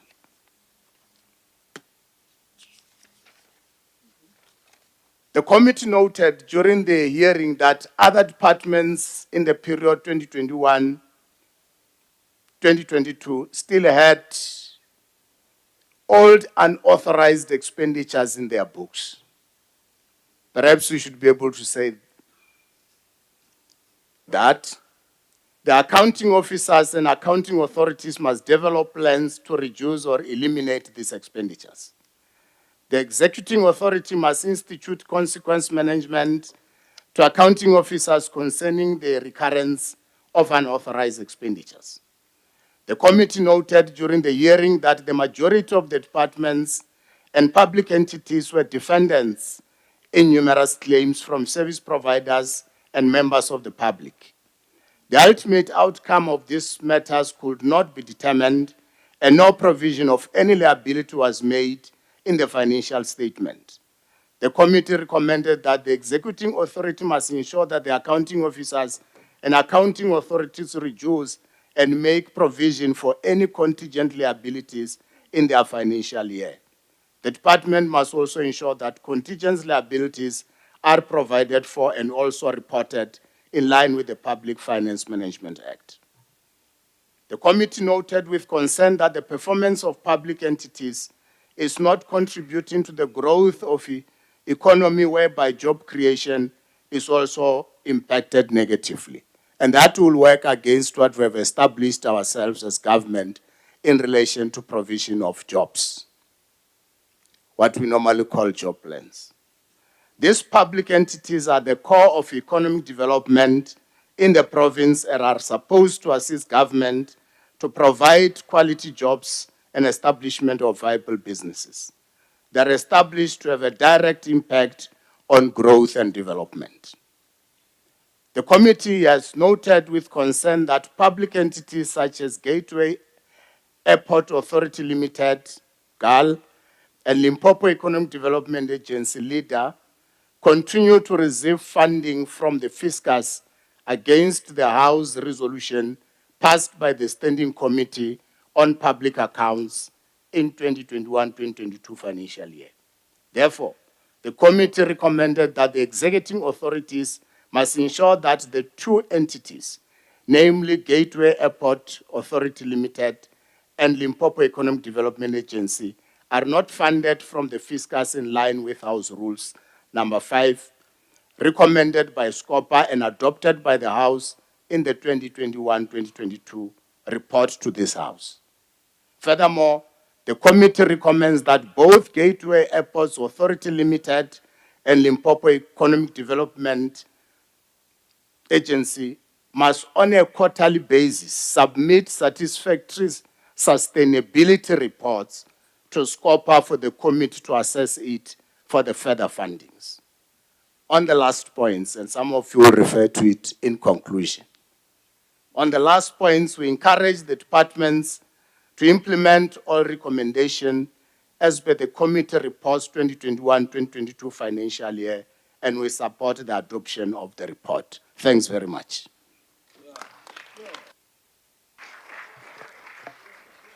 Thank you very much, Honorable Machete. I will now call Smalis, not Helm. Honorable Helm. Okay, Helm, just a moment. No, on a point of privilege, Chair, on one of the recommendations, if it's not clarified in this August House, because budget has already been presented and adopted to inject financial health in some of the institutions that they are mentioning, but also I know that there is a motion or a resolution of this House that they are given a particular period for injecting money in those entities. That I think is outdated, the resolution that is presenting. That's my submission, Chair. Otherwise, we'll be saying that immediately we must implement it, and it will be against the very same resolution that we have taken as a House. Thank you. Thank you very much, Honorable Deputy Chief Whip. Honorable Helm, proceed. Honourable Wilson. Thank you, Acting Speaker. I'm reading on behalf of the Honourable Smuller.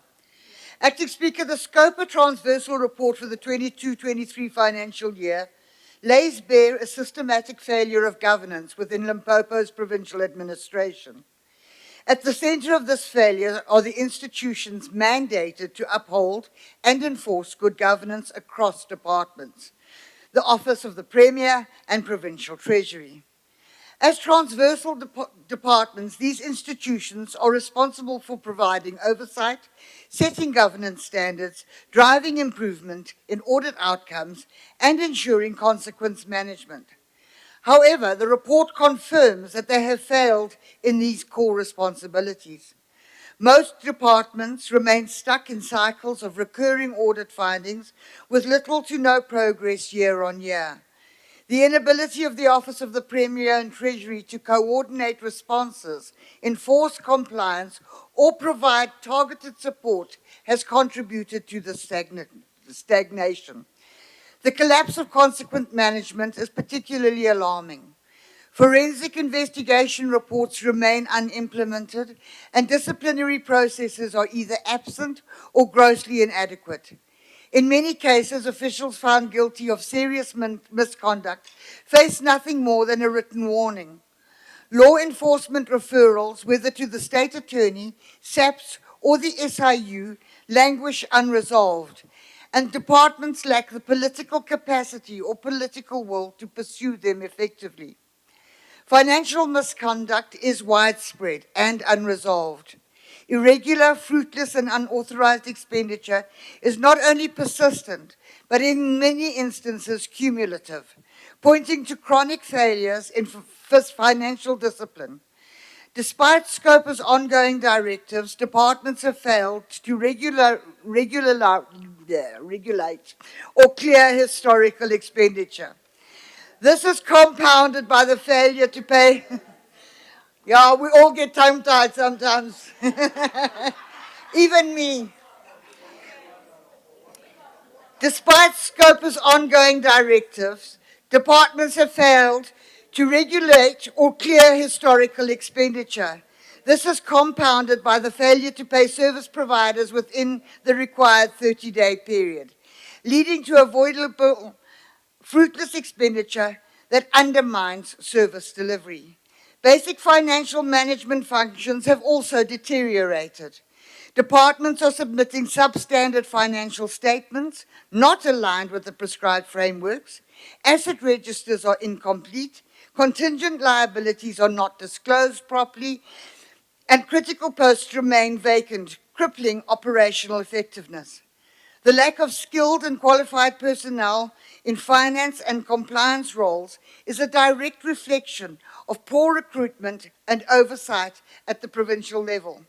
Furthermore, there is ongoing non-compliance with ethics and public service regulations. Officials continue to conduct remunerative work outside the public service, often without approval and in contravention of the law. Equally troubling is the disregard for resolutions adopted by this House. Some departments and public entities, including Leader and Goal, continue to receive funding despite explicit resolutions prohibiting it. While the report makes sound and necessary recommendations, the pattern of repetition from previous years is telling. Without political will, enforcement, and accountability, the same issues will appear again next year. The transversal departments have not only failed to lead, they have failed to act. Speaker, SCOPA plays a crucial role as the last line of oversight, but it cannot substitute for executive action. If we are to restore institutional credibility, public trust, and fiscal discipline in Limpopo, the recommendations of this report must be implemented urgently, consistently, and without fear or favor. The people of Limpopo deserve better than the institutional paralysis and perpetual impunity. They deserve clean governance, competent leadership, and ethical public administration. Speaker, in supporting the adoption of the transversal report and its recommendations for 2022-23 financial year, we want to make it clear as the DA that we will hold you, Madam Premier, and your MEC of Treasury answerable and accountable for the implementation of these reports. I thank you. Thank you very much, Honorable Wilson. I now take the opportunity and invite Honorable Majomani Makua Asnat.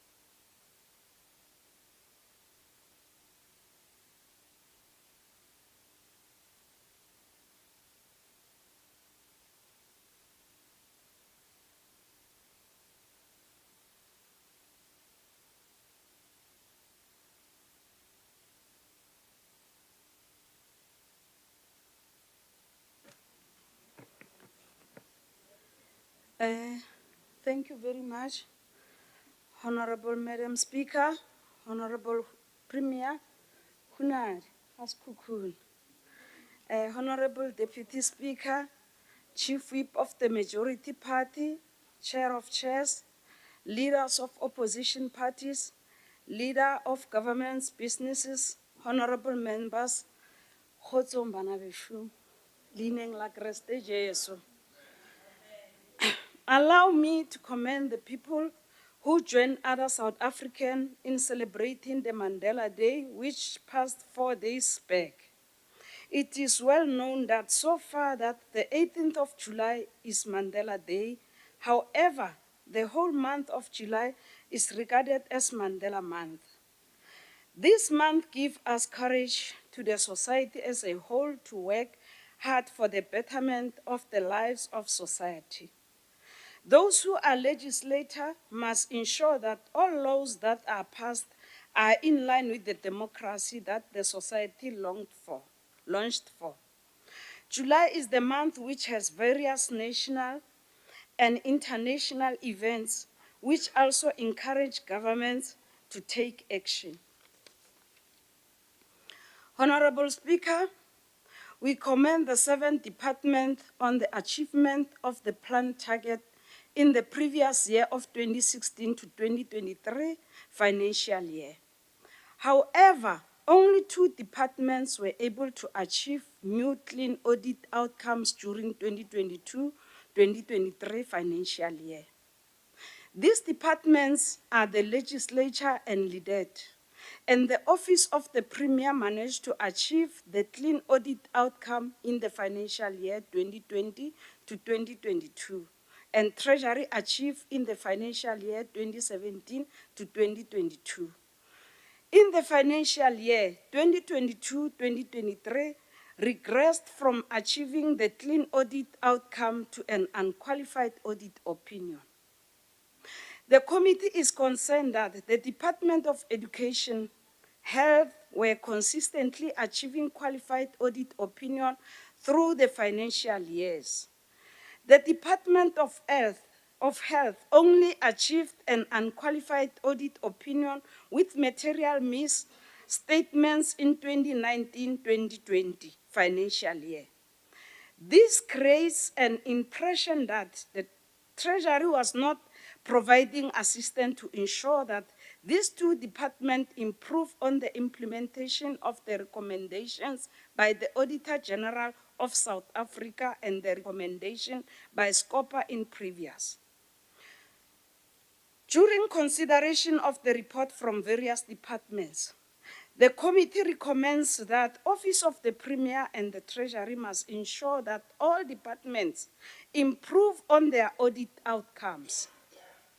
The target must be achieved consistently towards clean audit. Where there is a deviation, accounting authorities must institute consequences management on the accounting officer and chief financial officers. Honorable Speaker, it is important that all departments comply with the Public Finance Management Act Section 38 of subsection 1 of subsection D in terms of recording of the movable and immovable assets. During the presentation by various departments, the committee noticed that the Department of Public Works, Roads and Infrastructure could not account comprehensively on the state-owned assets. It raised serious concern as this could result in the loss of some assets due to improper recording and there will be no accountability. Therefore, the committee recommends that the executing authorities must ensure that accounting officers train their staff in assets management in line with the section of 38 subsection 1 of subsection D of the PFMA. The asset register must be kept safely and continuously be audited. The accounting officer must also ensure that new assets acquired or built are recorded and those that are disposed are also recorded. This mechanism, if put in place, will help the department to avoid a recurrence of this anomaly. The committee was also concerned about the state of infrastructure in the province. The incomplete construction at Lemana College resulted in material irregularity of 3.4 million, and at Maputa Malachi, spending on that infrastructure was not in line with the project progress. We were further concerned about Toyanto taxi modal facility is still on hold and effectively abandoned. It was reported that the project adjourned some years ago. The Office of the Premier, Provincial Treasury, and Public Works, Roads and Infrastructure must clarify the role played on the implementation of incomplete infrastructure projects and the dilapidated government premises. The Office of the Premier and Public Works, Road and Infrastructure, must provide to the House a report on how monitoring and implementation plans were being executed. As I conclude, Madam Speaker, the forensic investigation report with recommendation of Maputa Malachi Hospital must also be submitted to the House to enable the committee to perform its oversight. I thank you, Madam Speaker.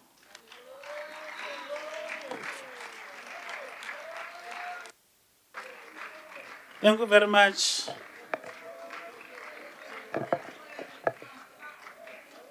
Thank you very much, Honorable Asnat.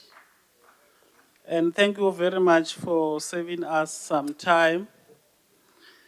Honorable Mapolo is not here. Are you taking the debate? Okay. Thank you very much. You can, Mapolo Light, you can take the podium.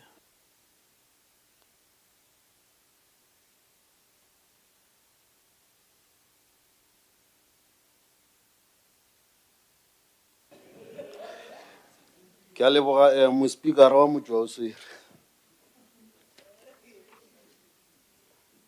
Ke mo legatong la Honorable Mapolo as you indicated. While the Limpopo Gambling Board obtained clean audit opinion during the period under review, this cannot be said about the other entities. The legacy of the legendary Dade Serovi Maja lives on, implying that he laid a solid foundation in this entity as they continue to do well. He remains the best public servant that this province has ever produced and continues to share his expertise. The EFF is concerned and disappointed that entities like RAL and GAL continue to collapse and crumble under the watchful eye of the government, of the ANC government. These entities continue to milk provincial fiscus dry when they are supposed to be raising revenue for financial sustainability. We expect state-owned entities to raise own revenue, grow the economy, and create jobs for our people. In a normal situation, the state-owned entities should be used as catalysts for economic growth and job creation. But as it stands, we are talking of entities that have literally collapsed with no hope of being resurrected. They are characterized by all sorts of governance and administrative challenges which seems never to end. The best advice we can give them is they care to listen is to go to LGB and humbly request sharing of best practice unless if their pride does not allow them to do so. Honorable Speaker,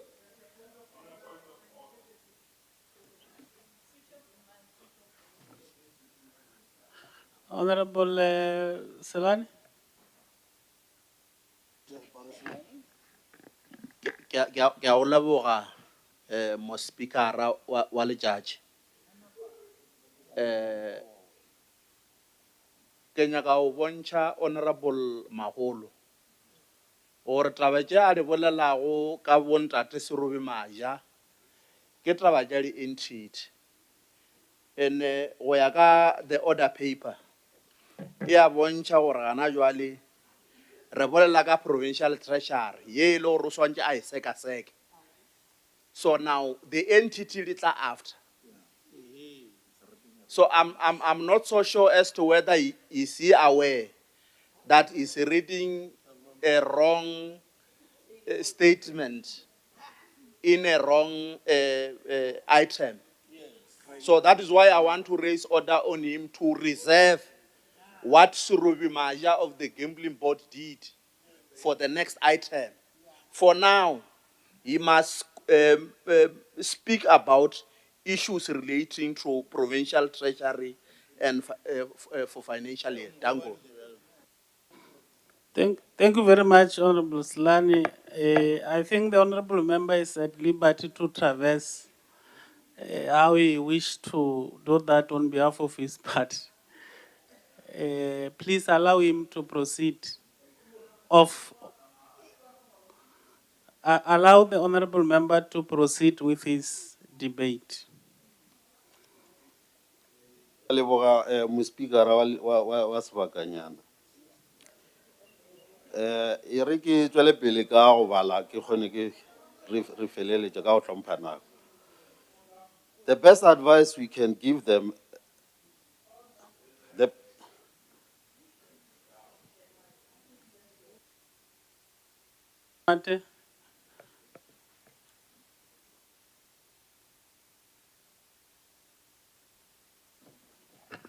Thank you very much,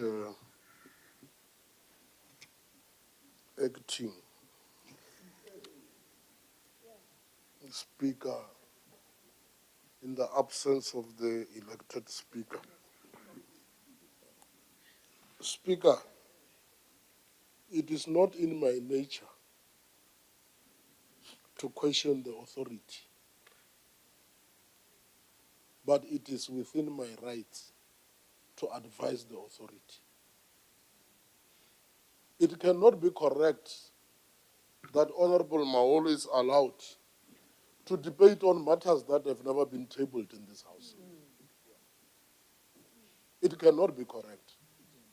And I understand that your authority needs to be respected. But my rights to question that authority, especially when the authority is wrong, cannot be limited in this regard. So he is double extremely out of everything that is double extremely out of everything. Because, and also, it should be placed on record that this sitting and this legislature acknowledges the role played by Ntate Sorobi in this province as a government servant and in all his capacities in which he served the government. So it should, and that, I don't know how to call it. That is sabotaging. I don't know when people are trying to sabotage the good name of Ntate Sorobi. And that needs to be, when you must sit there up until what time? Sit there.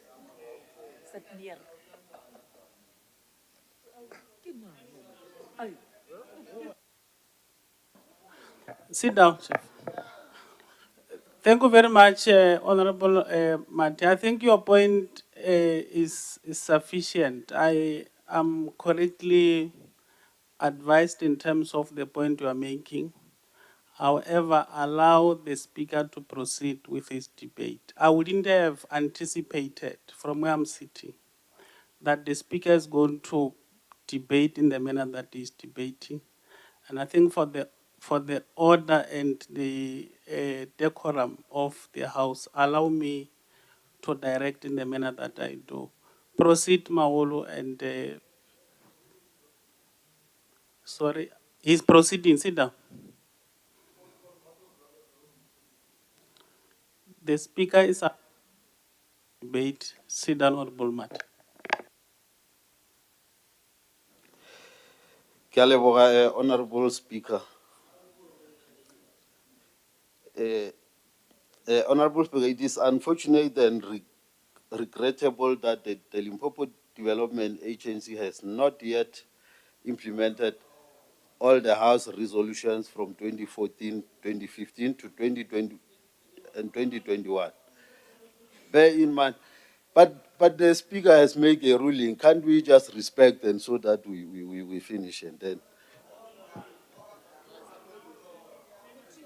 Yes, we need to proceed.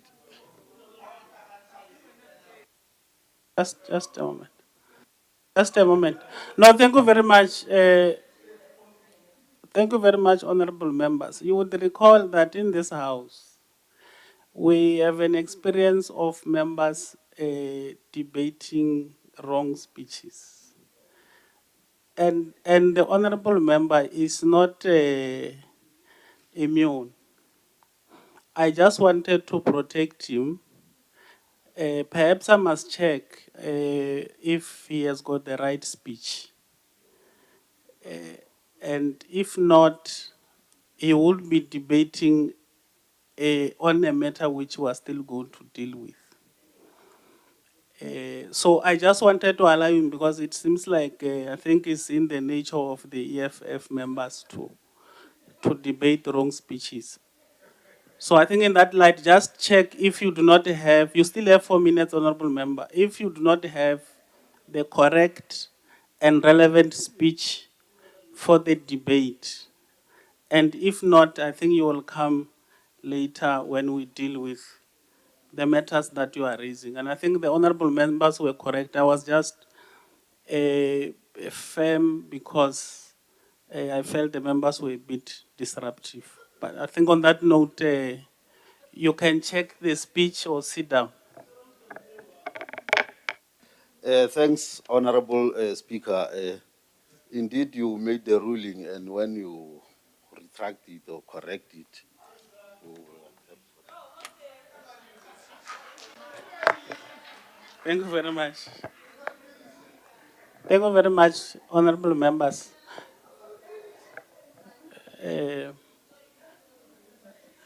Thank you, honorable members. I think the honorable member appreciate that the speech he has is incorrect, and therefore you will come at the right time. And thank you very much, members, for your guidance. And to that extent, I take the opportunity and invite the chair of SCOPA to close the debate.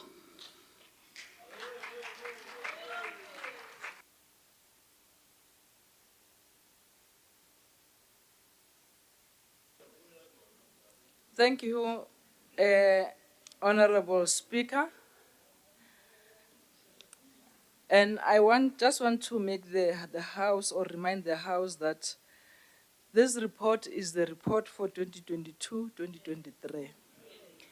And in some cases, we may find that some of the issues have been, there are developments.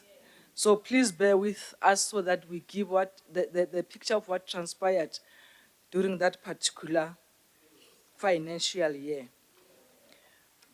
We are on transversal issues, the issues from all the departments and entities that are usually common and have to be dealt with by the Office of the Premier and the Provincial Treasury. So, Honorable Speaker, the House has passed resolutions on transversal matters in 2021-2022. And those resolutions were mainly on the annual financial statements. Remember, during the presentation, it was indicated that these are submitted without following the right frameworks. So this was brought to the attention of the Office of the Premier and Provincial Treasury.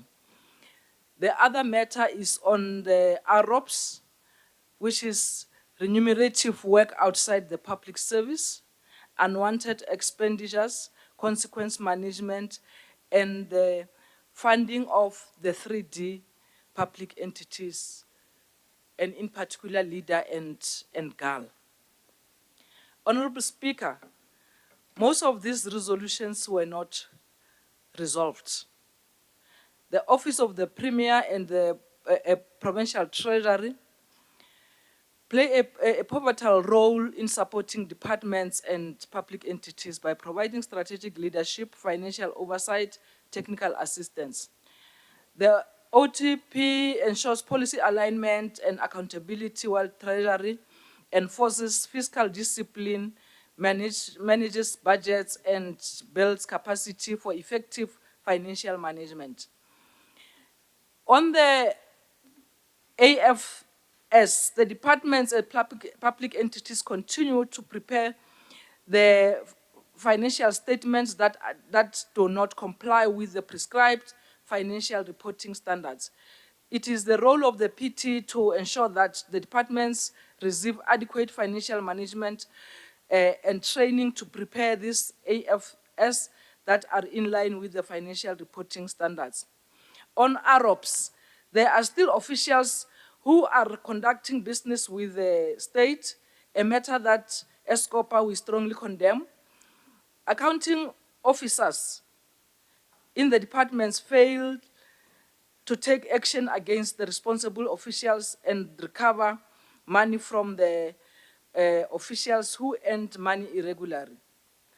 Honorable Speaker, SCOPA will continually monitor these matters to ensure that the state money is recovered.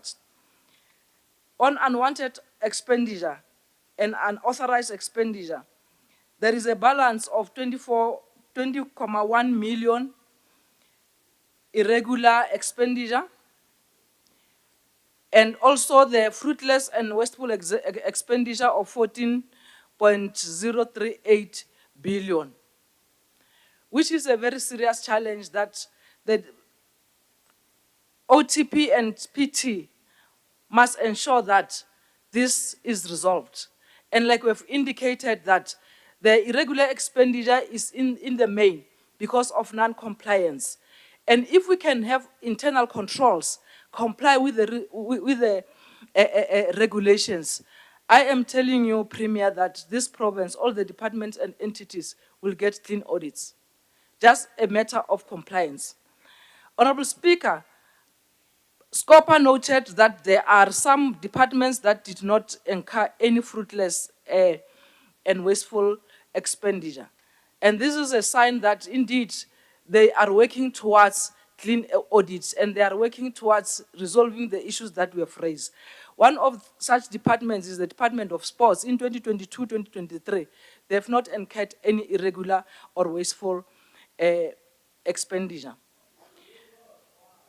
The resolution requested that the OTP and the PT assist all the departments in recovering the money on fruitless and wasteful expenditure. And I want to paraphrase what the AGS SA said on Me Tsakani Maluleka, who said it is very difficult to recover money once it is lost. So the best thing is to prevent the loss of money. So, Honorable Speaker, SCOPA still wants to emphasize to OTP and PT that they have got this responsibility to prevent the unwanted expenditure through workshops, through training, through capacitating departments, and through filling the critical posts that we believe that once they are filled, they will improve the capacity of the department. With regards to recovery of the money, we have witnessed that departments like agriculture conducted their internal investigation, where close to 70% of the money lost was recovered.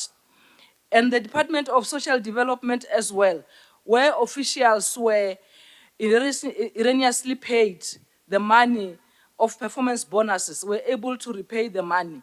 These are some of the examples that indicates that indeed where there is a way, there is a will, there is always a way. So it is possible, honorable members, to deal with these issues of unauthorized expenditure, fruitless and wasteful expenditure, and irregular expenditure.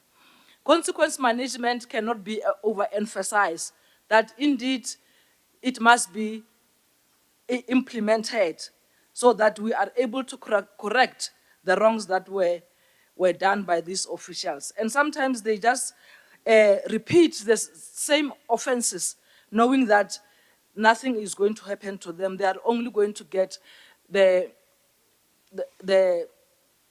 final written warning, which will be there in their files for 6 months. And after 6 months, they do again. So the committee recommends that the executive must ensure that the entities, GAL and leader, are not funded from the fiscus in line with the House resolution.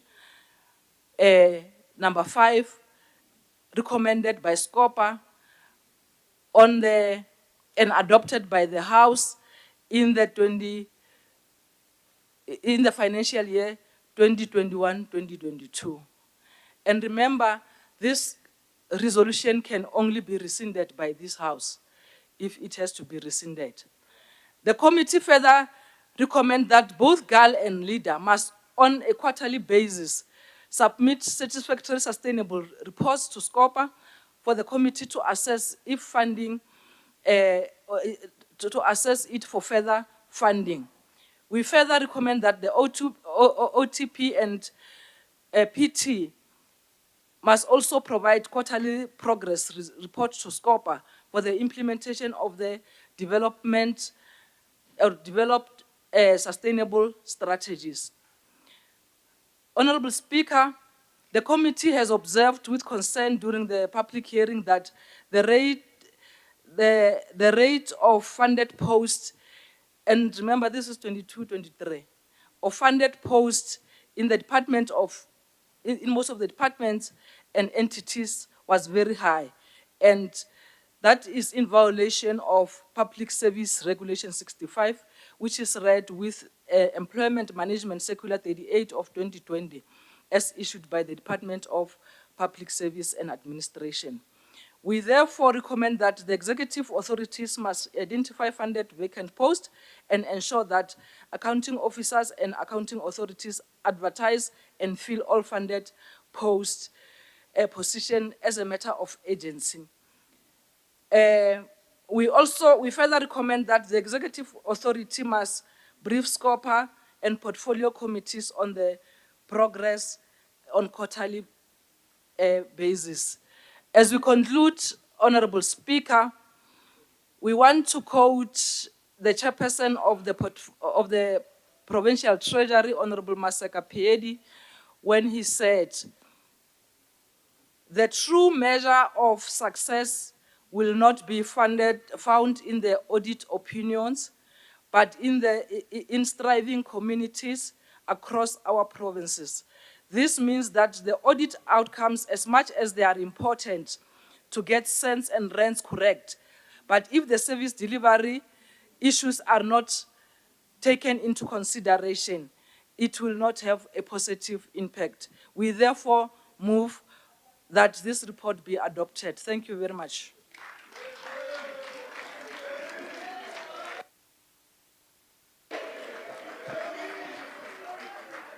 Thank you very much, Honorable Chairperson.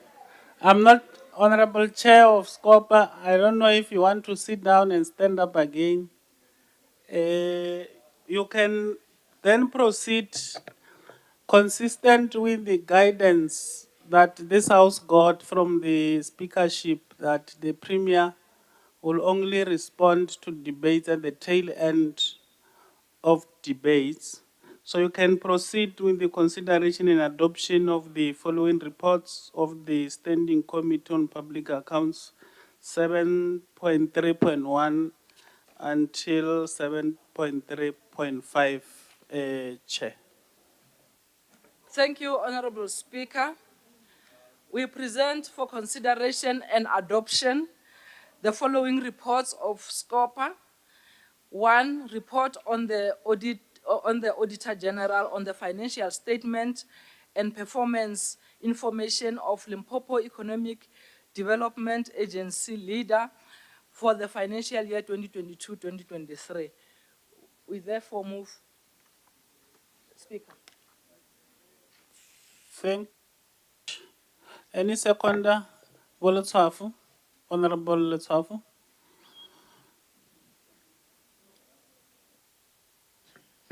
Naketsa Speaker Shankara Tatana Govin Nimela Secretary was full of Lekum Samuel to SCOPA and Co. Muna Cancer.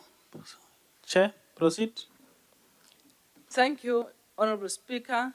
The second report on the Auditor-General on the financial statements and performance audit on Limpopo Tourism Agency for the financial year 2022-2023. We move. Thank you very much, Chair of the SCOPA. Seconder. We par.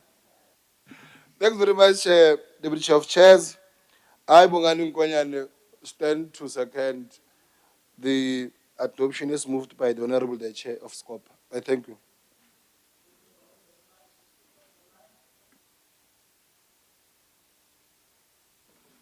Thank you, Chair.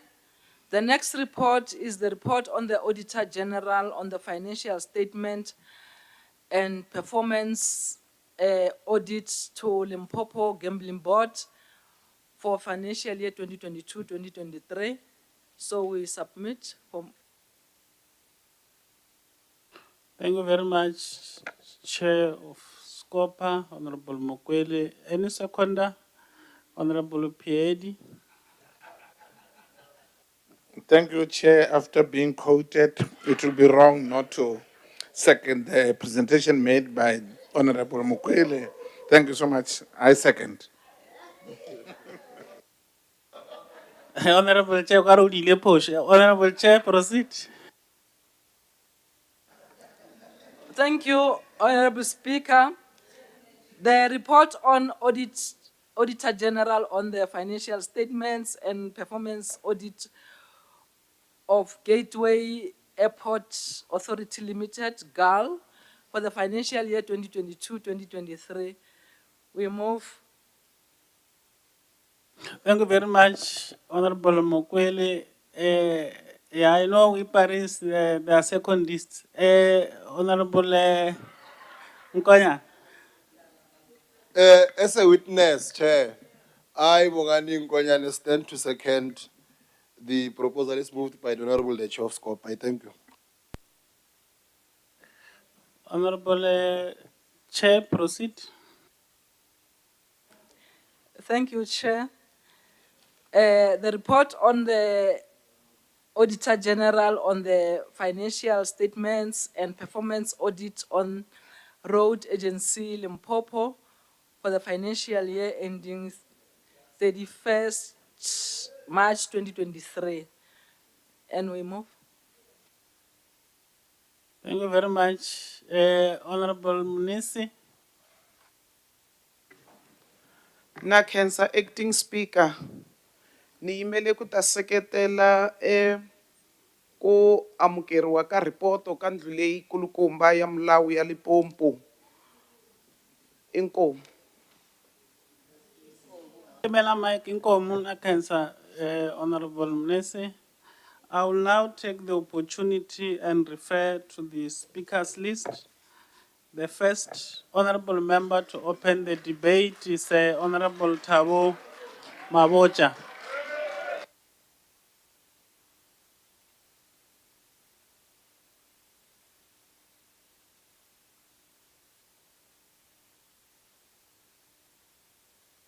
The most peaceful MPA.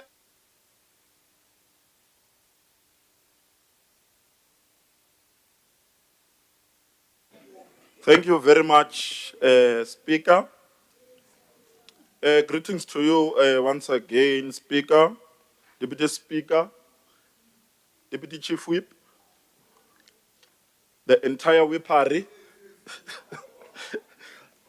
Honorable Premier, members of the Executive Council, honorable members, guests and staff of the Limpopo Legislature, and most importantly, the young people of Limpopo, led by the Honorable Sebopela. I greet you all. Honorable Speaker, this debate on SCOPA report for 2022-23 is not only about our future. It's about whether entities we fund and with public money are building opportunities for our people or are simply enriching a few elite of executives with big salaries. A clean audit means nothing if young graduates are still unemployed, if township businesses still struggle for funding, and if our roads and services remain broken. We are here to say public funds must work for the next generation, for their dreams, their businesses, and most importantly, their future. Honorable Speaker, we must give credit where it's due. The Limpopo Gambling Board, LGB, and Limpopo Tourism Agency, LTA, achieved clean audits, proving that ethical leadership and accountability are possible, in line with the King 4 principles. LTA's Explore Limpopo campaign or program has increased tourism in Mapungube, Mahobaslu, Zanin, to name but a few. These are areas where young tour operators and entrepreneurs are starting to thrive. LGB's revenue discipline ensures that gambling levies fund social programs, some of which benefit young people. But here's the truth. Clean audits don't feed hungry minds. As they say, hunger is an enemy of logic. We want to see scholarships, incubators, and youth-owned businesses being supported and funded. We want tourism growth to translate into internships and real jobs. Honorable members, while we celebrate some entities, LEADER, RAL, and GAL are failing to show real impact. LEADER wasted 103 million on irregular expenditure. This money could have launched hundreds of youth-owned startups or funded agro-processing initiatives. RAL mismanaged 1.3 billion, which is enough to rebuild and tar roads, connecting rural youth to urban markets and schools. GAL spent 50 million in irregular funds cumulative from 2010-11, while Polokwane International Airport remains underutilized, thus failing to create meaningful jobs in logistics and tourism. Honorable Speaker, when public entities fail, young people pay the heavy price with unemployment and lost opportunities.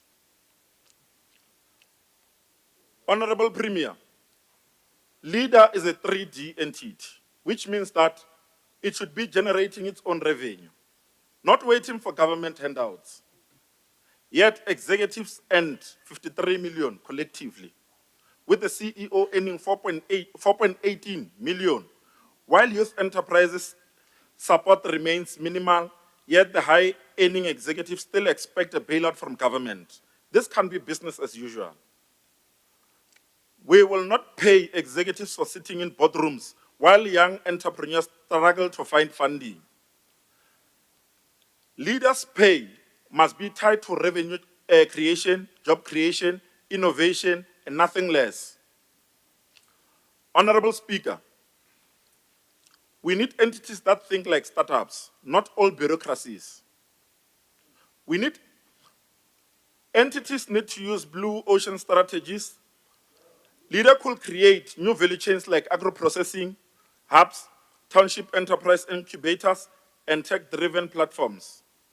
With balanced scorecards, we can measure real outcomes of how many jobs were created, how many youth-owned businesses were supported. We don't need entities that are afraid of disruption. We need entities that cause disruption for positive change. That's the revolution we aspire to see in our lifetime. Honorable Speaker, New Era, a LEADER subsidiary, is meant to serve Limpopo, yet it is headquartered outside Limpopo, despite SCOPA 6th administration resolution. Young people are asking us why is New Era not here working with their cooperatives, funeral parlors, and stockfells? And to some extent, Premier, they are asking us, why is New Era not administering our pension funds? They are saying if New Era cannot relocate and deliver services to Limpopo communities, its mandate must be questioned and reviewed. Honorable Premier, Polokwane International Airport remains underutilized due to low usage of flight services in the province. The airport is mostly used by business travelers. In order to increase usage, government officials and us, members of the legislature, should be encouraged to use flight services when traveling out of the province. More effort needs to be made on one destination marketing of the province in order to attract more tourists. The airport needs to attract other airlines to reduce the cost of flights and create more routes to increase connectivity. Although there's room to increase passenger movement, the airport will not be profitable on passengers only. The airport needs to establish cargo operations to move fresh produce, minerals that the province is rich in. This requires collaboration from all stakeholders to attract airport users. A public-private partnership, PPP, can attract airlines, cargo operators, and tourism operators, creating jobs in logistics, aviation, and hospitality. Lanseria Airport success story proves this model works. GAL must wake up and innovate. Polokwane International Airport can be more than just a runway. It can be a job creation hub. Honorable Premier, Your cabinet is fairly young, dynamic, and inspiring. We call on you to make our boards, more especially the soon-to-be appointed GAL board, to be just as dynamic by bringing young professionals, skilled leaders, and innovators. We need boards. We need boards that reflect both the wisdom of experience and the creativity of the next generation. This is how we'll build a modern, sustainable Limpopo economy.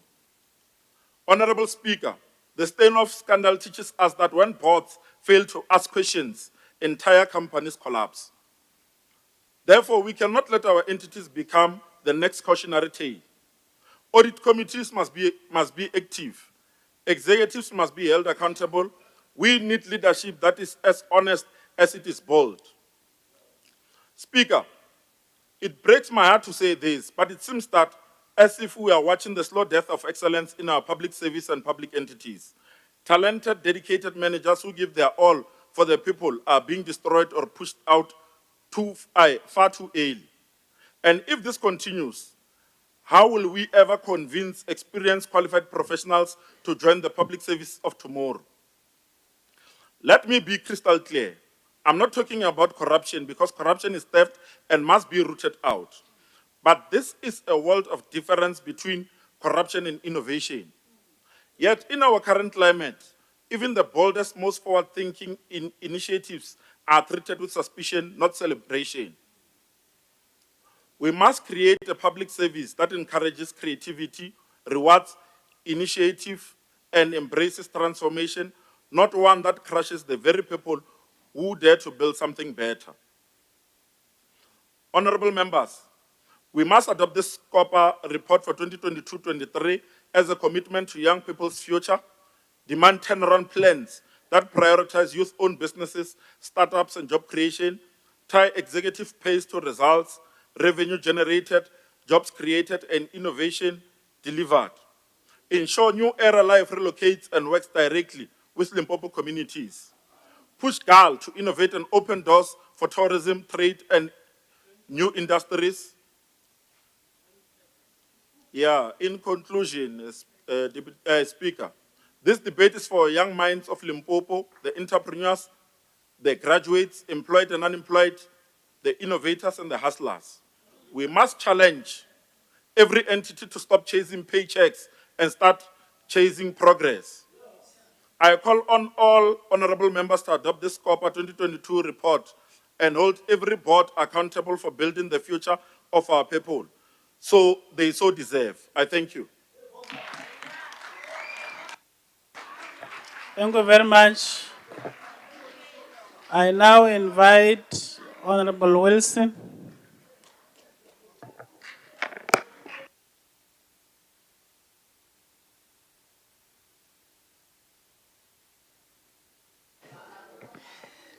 Thank you, Acting Speaker. The 22-23 SCOPA reports on public entities in Limpopo reveal a stark contrast between isolated excellence and widespread governance failure.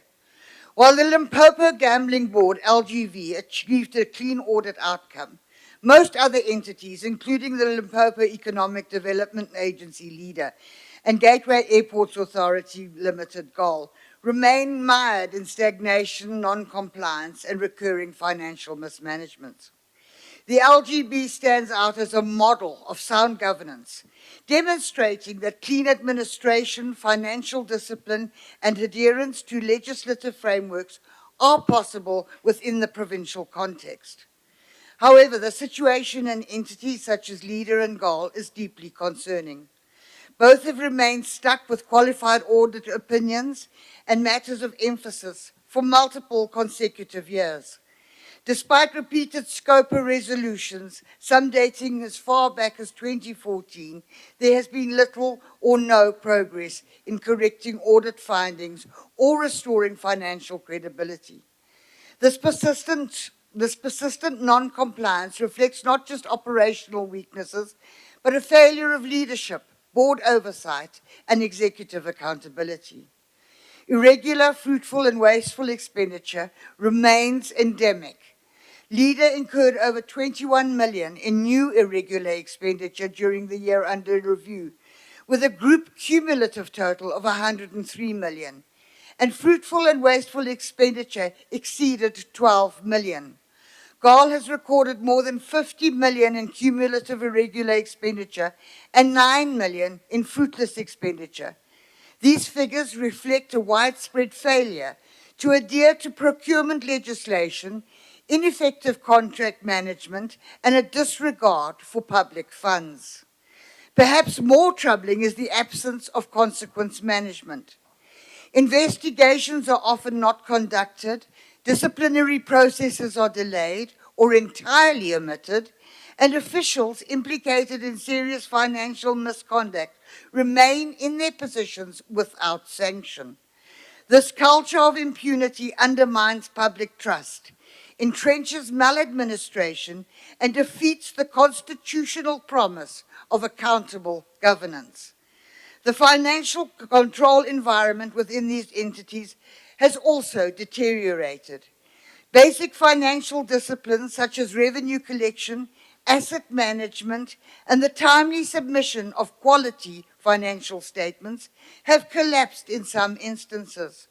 GAL, for example, submitted inaccurate cash flow statements and misstated VAT and grant funding, raising serious concerns about the integrity of its financial reporting process. Despite clear recommendations from SCOPA for the submission of turnaround strategies, enforcement of PFMA compliance, and quarterly reporting, implementation remains weak. This reflects a broader oversight failure, where SCOPA resolutions are treated as optional rather than as binding. Speaker, these findings reveal a systematic crisis.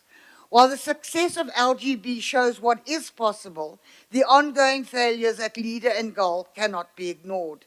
The executive authorities responsible for these entities must act decisively to enforce accountability, replace non-performing leadership, and implement SCOPA resolutions without delay. As the DA, we question the continued existence of LEADER and most of its subsidiaries, including GNT and the MMSEZ. We call for an urgent review. The recent announcement of changes to the board of many LEADER subsidiaries amount to nothing more than rearranging the deck chairs on the proverbial Titanic. It's still sunk. The people of Limpopo deserve institutions that serve the public interest with transparency, efficiency, and integrity. SCOPA will continue to perform its oversight role, but we call on this House and the Executive to ensure the findings lead to action, not simple repetition. The time for consequence-free governance is over. We will hold you, Madam Premier, and your Executive to account. I thank you. Thank you very much, Honorable Wilson. Are you still stepping in? Honorable Mawolo, you can just go straight to conclusion. I think you have dealt with most of the issues. Are you stepping in? Yeah, I was at 70%, but for the sake of clarity, I will just quickly go through it.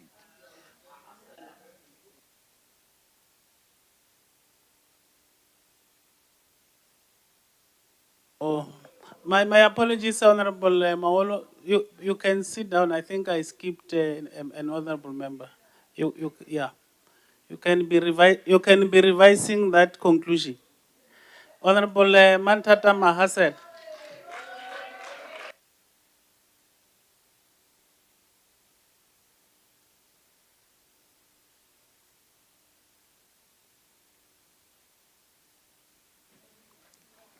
Thank you, Honorable Speaker. Honorable Speaker of the Day and Honorable Speaker, Dr. Grace Makurupecha, Honorable Premier Singo Lama Singo, Hopi Muchena,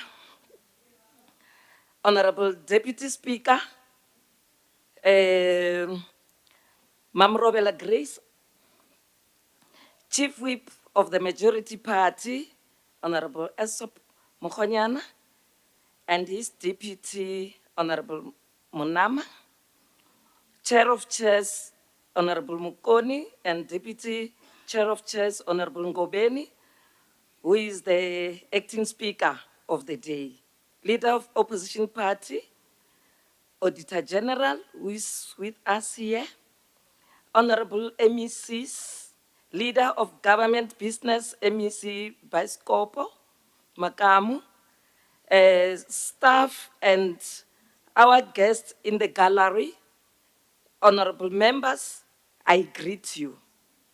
Good day. Honorable Speaker, the establishment of state-owned enterprises, SOEs, is primarily aimed at fulfilling public objectives that the private sector might not adequately address. They are meant to provide essential services, fostering economic development, ensuring national security, and promoting social equity. So our state-owned enterprises must play a significant role in driving economic growth and development in Limpopo province. The Freedom Charter states that there shall be work and security. These state-owned entities must come in handy on behalf of the government where private entities cannot set its foot. They can invest in infrastructure, provide access to finance, and promote industrialization to help the government in terms of creating quality jobs. Small businesses seek the intervention of public entities like LEADER to kickstart and grow to become medium enterprises.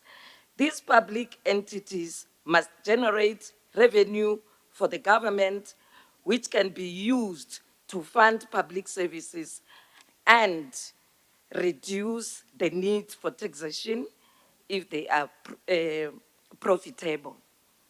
The committee applauded the Limpopo Gambling Board's executing authority, the accounting authority, and the chief executive officer and all officials for obtaining a clean audit opinion.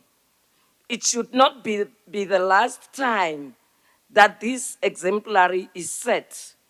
This achievement must be continuous so that either entities could follow.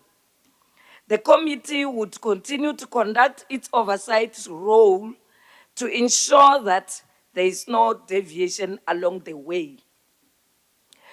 Honorable Speaker, the committee observed during the hearing and considered evidence that Limpopo Economic Development Agency leader did not implement all the House resolutions from 2014, 2015 to 2020, 2021 financial years. The committee noted further with a serious concern that leader has been stagnant with qualified audit opinion with matters of emphasis since 2020 and 2021 financial years to date. This raised further concern that the management of leader were not diligently performing their duty as required. The committee recommended that the executing authority must table progress report in the House on the implementation of all House resolutions from 2014 to 2015 to 2021-2022 financial years. The committee further recommended that the executing authority must develop an implementable turnaround plan to address all issues which cause the entity to be qualified by the 31st July 2025. We noted with concern that the entity did not receive an unqualified audit opinion with no matter of emphasis, which is clean audit, as guided by the Auditor-General's report.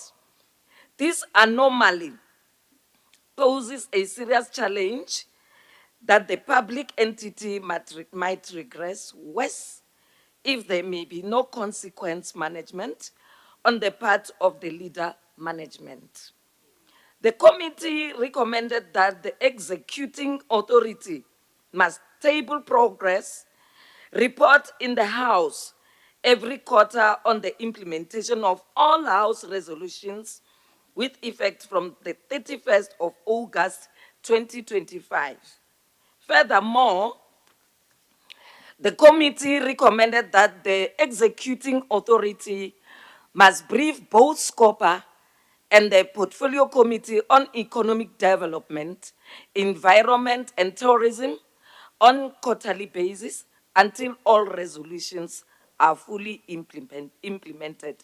We are reporting on the House that the committee noted that GAL has been stagnant with qualified audit opinion with matters of emphasis since 21-22 financial years to date. Appropriate measures must be developed to address challenges that engulfed this public entity. This public entity is supposed to act as a catalyst for trade, tourism, and job creation. The entity must be able to facilitate connectivity, enabling business to access markets, and promoting investments and tourism. The committee recommended that the executive authority must be able to progress, report on the turnaround strategy in the House, and submit a report to both SCOPA and the Portfolio Committee on Transport and Community Safety not later than 30th of July 2025. The other challenge regarding leader is its inability to address irregular expenditure. The committee had and considered evidence that the AG was unable to obtain sufficient, appropriate audit evidence that disciplinary steps were taken against officials who had incurred irregular expenditure of 21.6 million for the entity as required by Section 51, subsection 1E or 3 of the PFMA. It is the view of the committee that the management of leader oblivious to executing their duties, the public entity must tighten its internal control measures. The committee recommended further that the executing authority must take appropriate action against the accounting authority for failing to perform investigation irregular expenditure and must put in place measures to prevent the recurrence of this anomaly. The committee recommends that executing authority must take appropriate action, the accounting authority for failing to take effective and efficient steps to prevent irregular expenditure as required by Section 51, subsection 1B2 of the PFMA. There is this man called Albert Harbert, who said, open quote, the best preparation for good work tomorrow is to do good work today, close quote. So we support the adoption of committee reports with recommendations. Thank you, na cancer,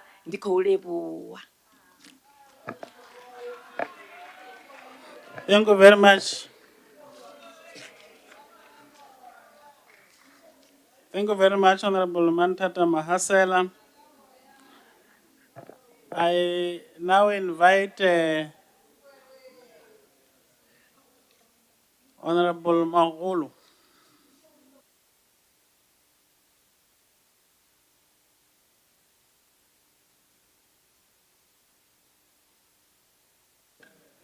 Good Speaker. Honorable Speaker, while the Limpopo Gambling Board obtained clean audit opinion during the period under the review, this cannot be said about the other entities. The legacy of the legendary Ndadesi Robi Maja lives on, implying that he laid a solid foundation in this entity as they continue to do well. He remains the best public servant that this province has ever produced, and he continues to share his expertise. The EFF is concerned and disappointed that entities like RAL and GAL continue to collapse and crumble under the watchful eye of the ANC government. These entities continue to milk provincial fiscals dry when they are supposed to be raising revenue for financial sustainability. We expect state-owned entities to raise own revenue, grow the economy, and create jobs for our people in the province. In a normal situation, Honorable Speaker, the state-owned entities should be used as catalysts for economic growth and job creation. But as it stands, we are talking of entities that have literally collapsed with no hope of being resurrected. They are characterized by all sorts of governance and administrative challenges which seems never to end. The best advice we can give them is they care to listen is to go to LGB and humbly request sharing of best practice, unless if their pride does not allow them to do so. Honorable Speaker, it is unfortunate and regrettable that Limpopo Development Agency has not yet implemented all the House resolution from as far back as 2014-15 financial year to 2021. Bear in mind that LEADER itself has also not fully implemented House resolution. To think that LEDA will fully implement House resolution when LEADER failed to comply is complete fallacy. It is unthinkable to suggest that way. LEADER should lead its entities by example to push and motivate them to do better in the best interest of the people of Limpopo. LEDA eats up almost 80% of LEADER's budget, and yet the province continues to struggle in developing the economy and creating jobs. Instead of government creating jobs, they are shedding jobs, leaving household food insecure and struggling. The government must stop the senseless bailouts of these entities because there is no return on investment. During 2025-2026, the MEC for Finance tabled budget in which he continued to bail out these ailing entities. An additional 200 million has been allocated to Great North Transport. A further 152 million is proposed for Gateway Airport Authority Limited. Nearly $1 billion is earmarked for RAL, for Road Agency Limpopo. For how long will the government continue to bail out these entities? Because clearly they are beyond repair. This is flushing money down the drain and a waste of taxpayers' money. I thank you. Thank you very much. You could not wait to unpack that speech. Hence, you presented it before time. Thank you very much, Honorable Member. And I now invite Honorable Mokwele, the Chair of a Standing Committee on Public Accounts, to close the debate.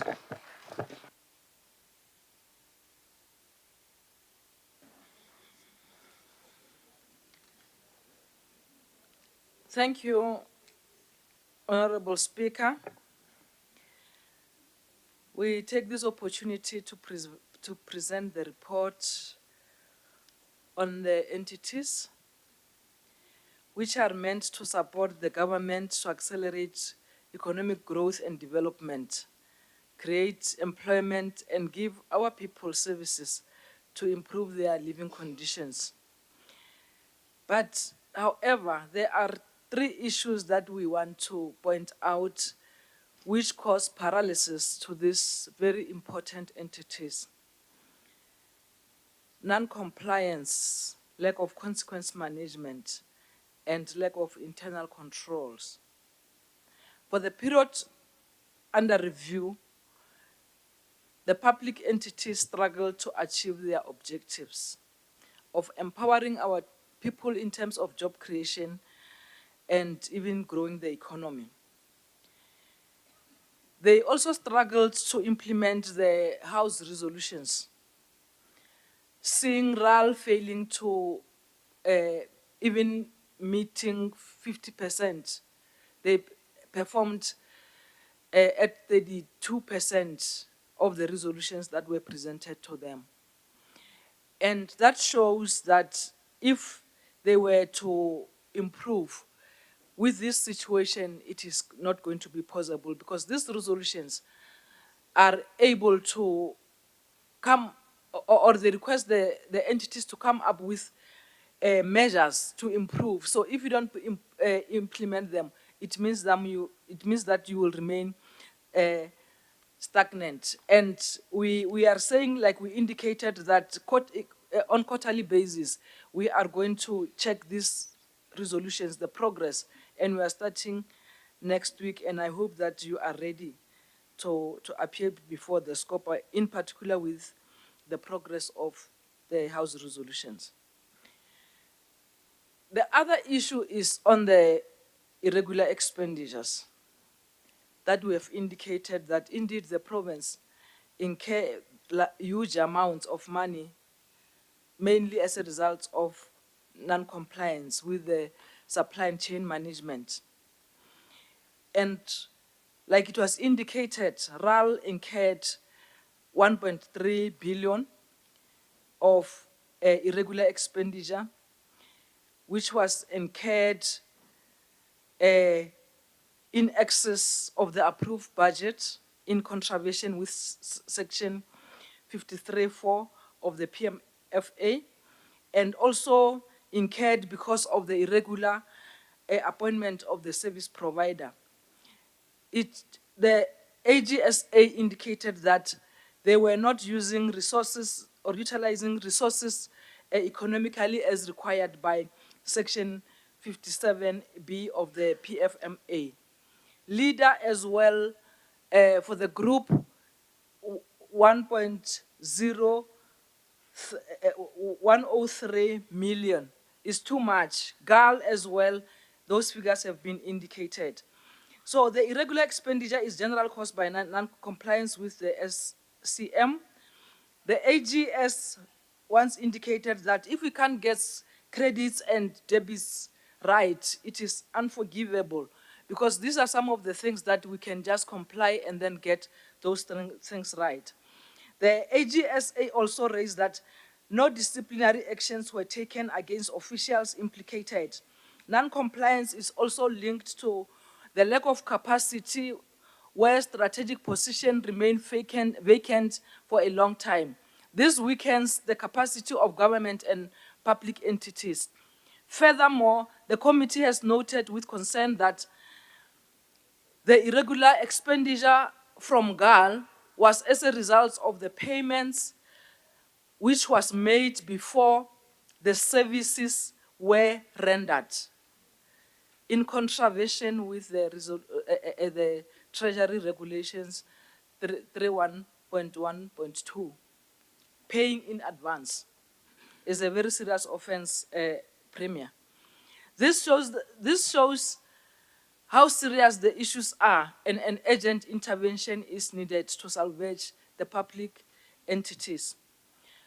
There are also huge amounts on fruitless and wasteful expenditure. We found that, again, RAL was not complying with the resolutions, where the wasteful expenditure was because of the procurement management and internal control deficiencies. Furthermore, contracts were awarded to bidders based on the evaluation, adjudication, criteria that differed from those stipulated in the original invitation for bidding as required by the Treasury Regulation 16A 6.3 A and B. Some of the contracts were awarded to contractors that did not qualify in accordance with Section 18(1) of the CIDB Act and Regulation 17 and 25(7)A. Some of the contracts were extended or modified without approval as required by Section 44 of the PFMA and Treasury Regulation 821 and 822. What is disturbing is that with regard to RAL, similar non-compliance were reported in the prior financial year. This means that officials are deliberately violating the laws. This is called for serious action by the executing authority. Some of these are just examples. We are just giving examples, but they are happening throughout all the entities, some even in the department. It is not limited to RAL. Many of our departments are doing this injustice as indicated. With leader should be the main driver of the economic development in the province, but it is unable to sustain itself because of the challenges within itself as leader and its subsidiaries. Great North, for example, which is supposed to provide a safe and reliable transport for our people, is failing dismally. And Honorable Speaker, we want to emphasize that we can't continue fund for salaries of the top management, because I believe, Honorable MEC Matibe, what you are giving to these entities, they go to the salaries. Hence, we are crying that they can't make profit because the salaries consume everything that we're giving them. And indeed, we want to say it is time that what you earn must be related to what you do. They earn a lot of money while workers' benefits are not paid. Like I'm giving example with Great North. The pension money for those workers have been consumed by those salaries. Their benefits, like medical aids, are not paid. So we must zoom in that, and we must make sure that we take decisive actions to ensure that the people of Limpopo benefit from the GNT. With New Era, indeed, it must come back to the province to serve its people, and it will be easily managed. And we were reliably informed during the presentation by the chair of the portfolio committee that it was deregistered. So that now that is double trouble. So it means that we need to ensure that we double our efforts with regards to New Era. SCOPA recommends that New Era be relocated to the province for easy management and services to the people. As we conclude, we want to congratulate the leader, Gambling Board, and Limpopo Tourism Agency for getting clean audit during the financial year 2022-2023. And we recommend that the executing authority must brief SCOPA from the Portfolio Committee, Transport and Safety, and Community Safety, Public Works, Roads and Transport, and lead it on quarterly basis with effect from the 31st of August. We are also encouraged, I think we need to mention this, we are also encouraged, Premier, by the assessment by the Provincial Treasury, that as they interact and supporting the different departments, they are confident that indeed the 7th administration is going to improve and they are on the right track. I want to thank the team SCOPA for coming up with this progressive report, and we want to move that it be adopted. Thank you, Honorable Speaker.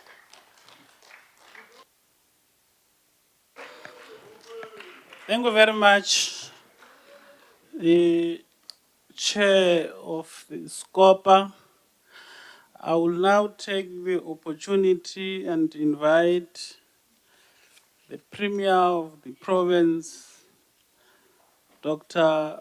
Poppy Ramatuba, to respond. 20 minutes. Yeah.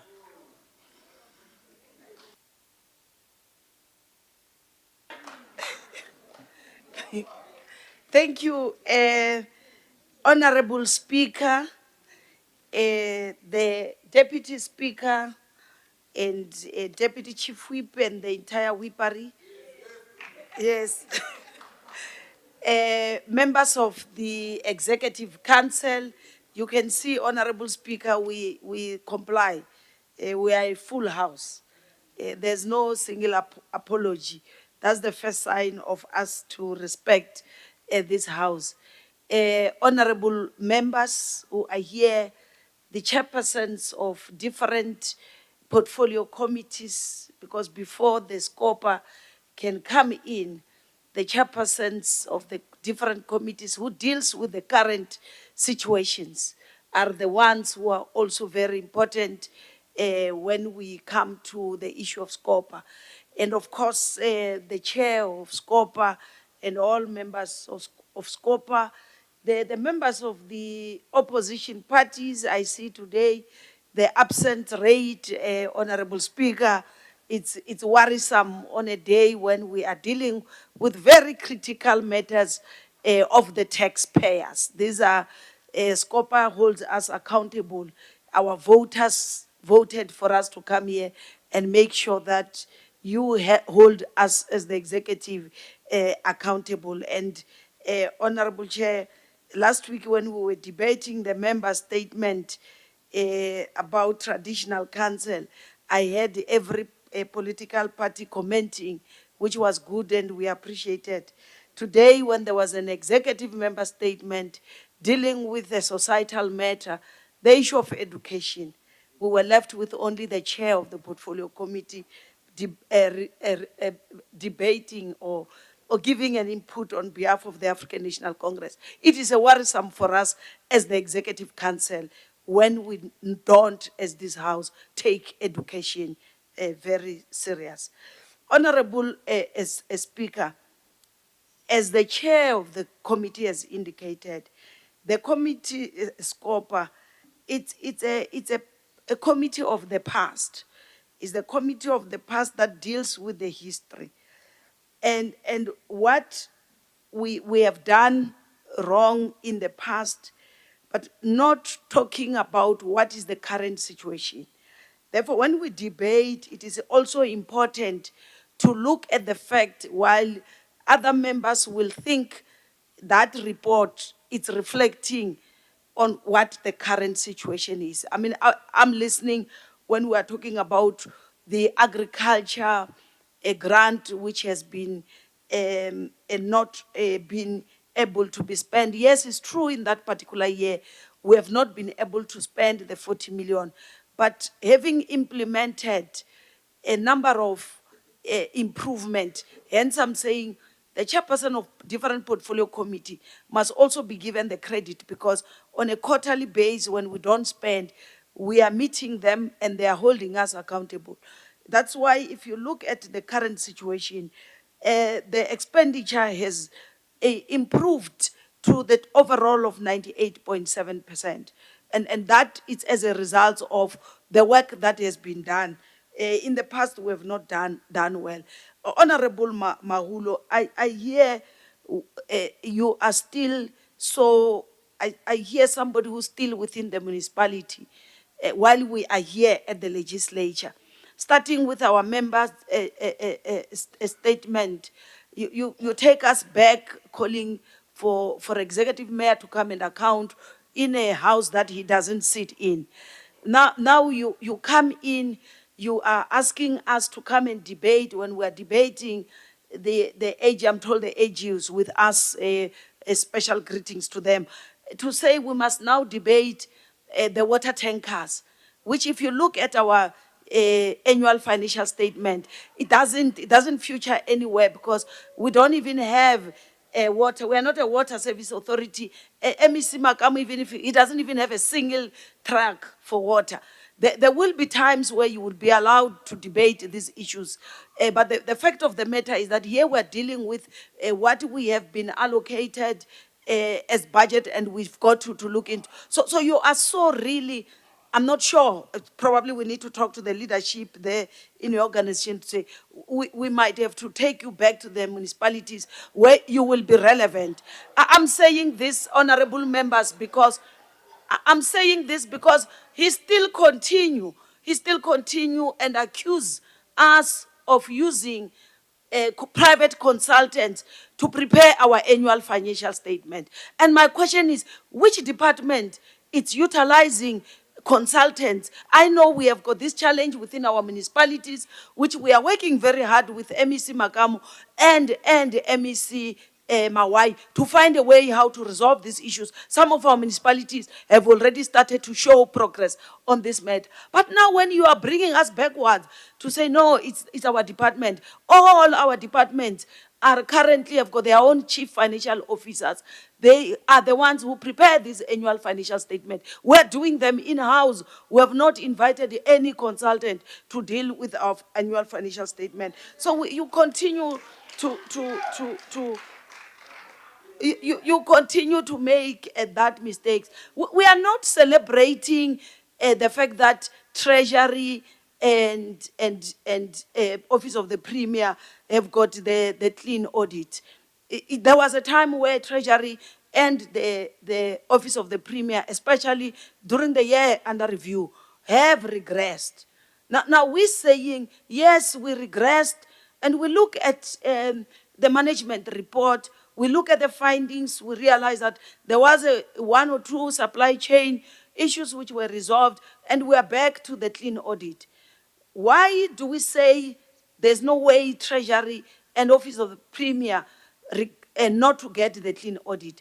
The biggest challenge is that how do you now, as the Honorable Bonempumbruni has said, how do you begin as the Treasury and Office of the Premier oversee these departments to get clean audits when you yourself can't even get the clean audit? You can't, you must walk the talk. You know, that is why it is important, and we can never forgive Premier's office or office or Treasury not to get the clean audits, because they won't be able to call education, health, and these big departments that we are working to order. They will ask them, honestly, do you think education can get a clean audit when Office of the Premier can't get it? They will be asking you. They will be asking you about the assets that health has vis-a-vis the assets that provincial treasury has. So we have to make sure that these two departments walk the talk. And we want also to show you that even sports, arts and culture has joined. And I can tell you, all these departments are going to be able to get that clean audit which we want, because our audit turnaround strategy that we developed as a provincial government, we are following it up and making sure that it's being implemented. In terms of the unresolved issues, we must indicate that these resolutions, of course, for the Office of the Premier, we out of the 29, 25 has been resolved. We were left with 4 that are transversal. And that is why we were debating this transversal, which include, amongst others, contingent liability and irregular expenditure. And those, especially when you go to 3D entities, where leader, and the biggest culprit within leader is GNT. And that is why you have seen the actions and the steps that we have taken in order to deal with the irregular expenditure from the leader.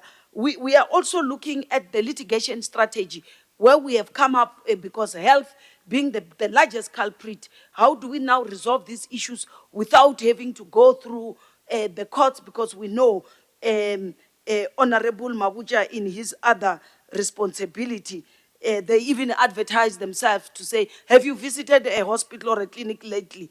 If yes, visit us. Now, people just know that when you go to a hospital, you might not be satisfied. Then they will be asking, did they talk to you? And now they start to build up a case. So we need to deal with that, and we're working with national government. We're working also with SIU. We have just given, as a province, cases to the SIU to start looking at all these lawyers, because they did found cases in one area where a person living with disability as a result of an accident and felt that was not treated well by the Department of Health was paid millions in the Eastern Cape, and those millions which were supposed to even build a ramp and give him assistive device, he still goes back to the same government, same Department of Health for future medical treatment. There's no ramp that has been built. The lawyer has run away with all the money. So we need to really bring in SIU to be able to deal with those issues. Revenue collections, honorable members, we are working very hard in terms of dealing with. You would note that our province, while it's a rural province, poverty in our province and the unemployment rate, services that are supposed to be paid ordinary, like healthcare services, in our province is going to be difficult. It won't be easy because most of our people are unemployed. However, putting up the system in place, we make sure that those who have got the ability to pay, they should pay. That's why even now health is able to get to the target. If you look at our transport department, which your honorable members have been raising the concern, there has been a serious improvement. There was a year wherein we went down when post office were closed, if you remember, because we were paying through the post office. But the department has responded by making sure that we have got online a payment, which now, if you look, we've picked up, we collected 99% from what we did in that particular year under review. We were not doing well. We are now marketing even at our own online. But we're also saying to honorable members that besides the department's efforts of even opening 5 more offices, we also need to start being patriotic and love our province. Next time I'm going to stand there and check your registration number. If it says GP, we must come and talk about you here. Because how do you expect us to collect the MECs? It's only those cars that when they go to what Avis, what is it, Avis, when they hire at Avis and they are given the GPs. But their cars, all their cars are registered as L. It's Limpopo. Now, if you register your car outside Limpopo, then it must be a problem, and you are an honorable member. Your voters must know that you don't love your province. So we need to, because that disc you are paying every year, you are not paying in our province. I can see honorable members are not happy, but that's the fact. We must be proud and reside in our province because this is the province of ours. I think honorable members have raising issues of RWAPs. We extend and even talk about RWIPs because there's a remuneration work outside public service and the remuneration work inside public service, wherein members of the public servants have got companies that they will go and do contracts with other provinces and do Kamina Kawen. We have now amended, and I think Treasury has assisted us because it was difficult for you as an MEC for health or of agriculture to pick up your employees who are doing business in another province. But now that there is that central database which pick you up as soon as you have a person, then we are able to follow them up. So you can't work in Limpopo Social Development and open an NPO in another province and be able to collect from the other province and get your friends in the other province to do it. These are things that were happening amongst our public service, but it has now been improved, and we are going to work well in order to make sure that we don't see that happening and recurring. Honorable Wilson, the time for debating this is the perfect one, is the correct one. It is the time when we are saying with the seventh administration, working us with the SCOPA, we appreciate. There's no time which you can say, why is this timing? This is the correct timing, and we appreciate that. Hence, you see all of us being here. Perhaps at your own time, there could be only one person being here. So to show that it is the correct time, there is full house from honorable members, and we are really appreciating that. Our findings are not stagnant.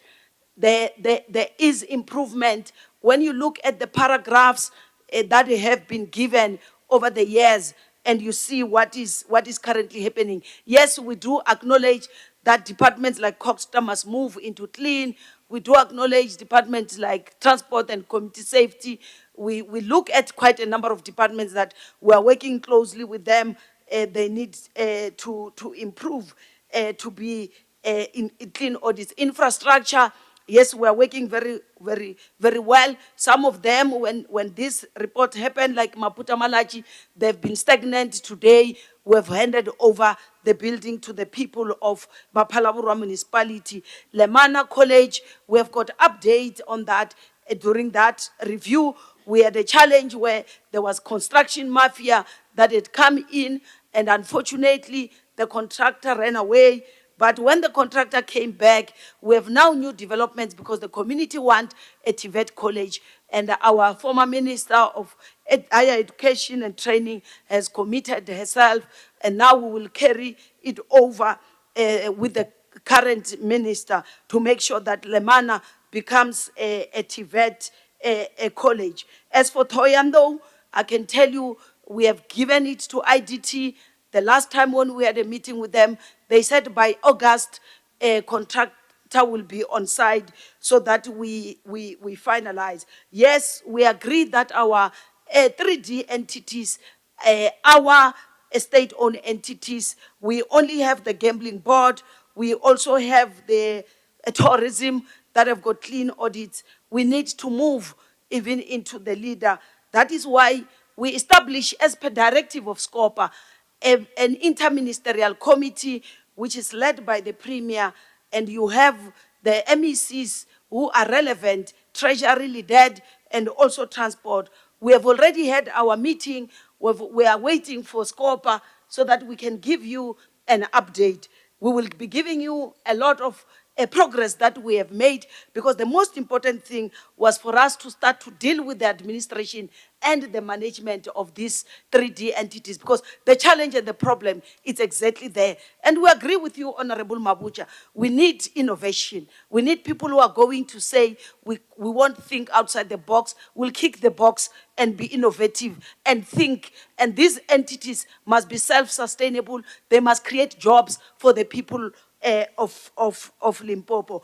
And I must conclude by saying the Premier has signed the Memorandum of Agreement and Performance with all MECs. And they will be assessed based on all these issues that you are raising here. That's why I'm coming to commit them. And they are also expected in return to sign those agreements with their HODs. They can't come to me and say, this is not me, this is administrative. They should be able to hold their HODs accountable when HODs are not performing. They must hold their CFO accountable, their head of supply chain, their heads of infrastructure. They must be able to hold them accountable. We have just appointed HODs, and we are celebrating. The message that I've given to the MECs is that all these HODs, you must on a quarterly basis assess them, because there's no automatic after 12 months that your contract of 5 years is guaranteed. You are appointed for 12 months from today. When you perform, we will extend it by another 4 years. You fail to perform this 1 year, I am not going to automatical. But if the MEC has not done their part, because it's the MEC that must help me, who must manage this person every day. If the MEC, that's why the chair of panel is not the Premier, it's the MEC. So if the MEC does not hold that accountable, what we are going to do is to make sure that both the MEC and the HOD. We don't renew their contract or extend it. That is simple and straightforward. I can see Honorable Mabucha, we are jima, or maybe I might be covered. Honorable Speaker, let me once more thank you, Chairperson of SCOPA, and especially the members of SCOPA. I know you have been not sleeping. You have been in that parliamentary village to make sure that Limpopo, we build a province that we can be proud of, that even other provinces will say, go and look how they do it in Limpopo, so that we can build a better life for all our people. Thank you.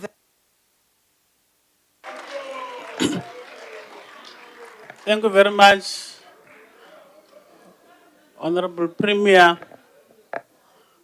for such a detailed response to the debates.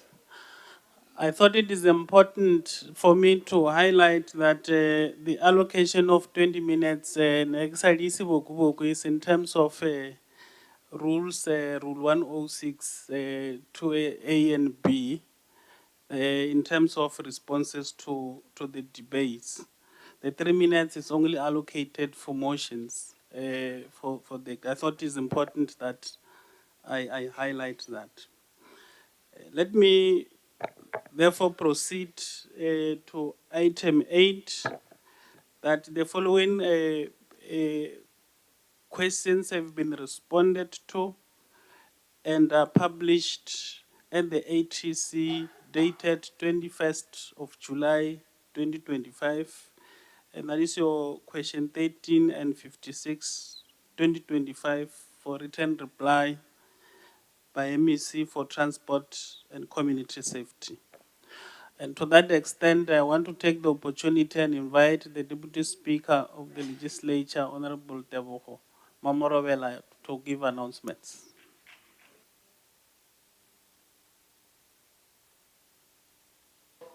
Thank you very much, the presiding officer, Honorable Ngoveni. Let me greet the Honorable Premier, Dr. Ramatuba, the Deputy Chief Whip, and the entire whippery. Let me also greet the members of the executive and the members of legislature and all our guests. The sitting of legislature is scheduled 24th July 2025, this Thursday. The speakership will be visiting Terani Multi-Purpose Center and Butlokwa Special School at Butlokwa under Machaka Traditional Council as part of celebrating Mandela Month. As we know that Mandela Month, all of us, we must make programs. And the visit shall be conducted to the above stated facilities on the 25th or 8:30 in the morning. Members are invited to join the speakership on the day. And then MPLs who would like to take part in the soccer game between team legislature and councillors in Mule local municipality must enlist their names with protocol for logistical purposes.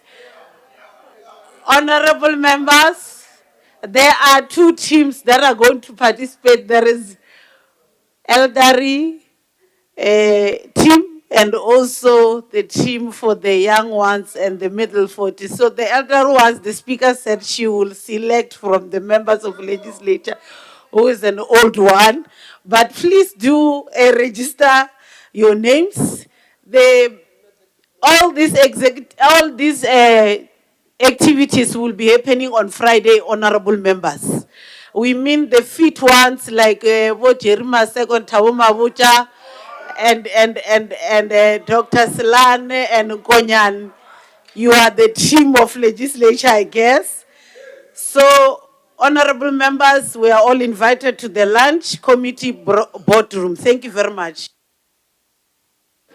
Thank you very much, Honorable Deputy Speaker. The House is adjourned to Thursday, the 24th of July, 2025, 10 o'clock, here at the Lewakomu Legislative Chamber.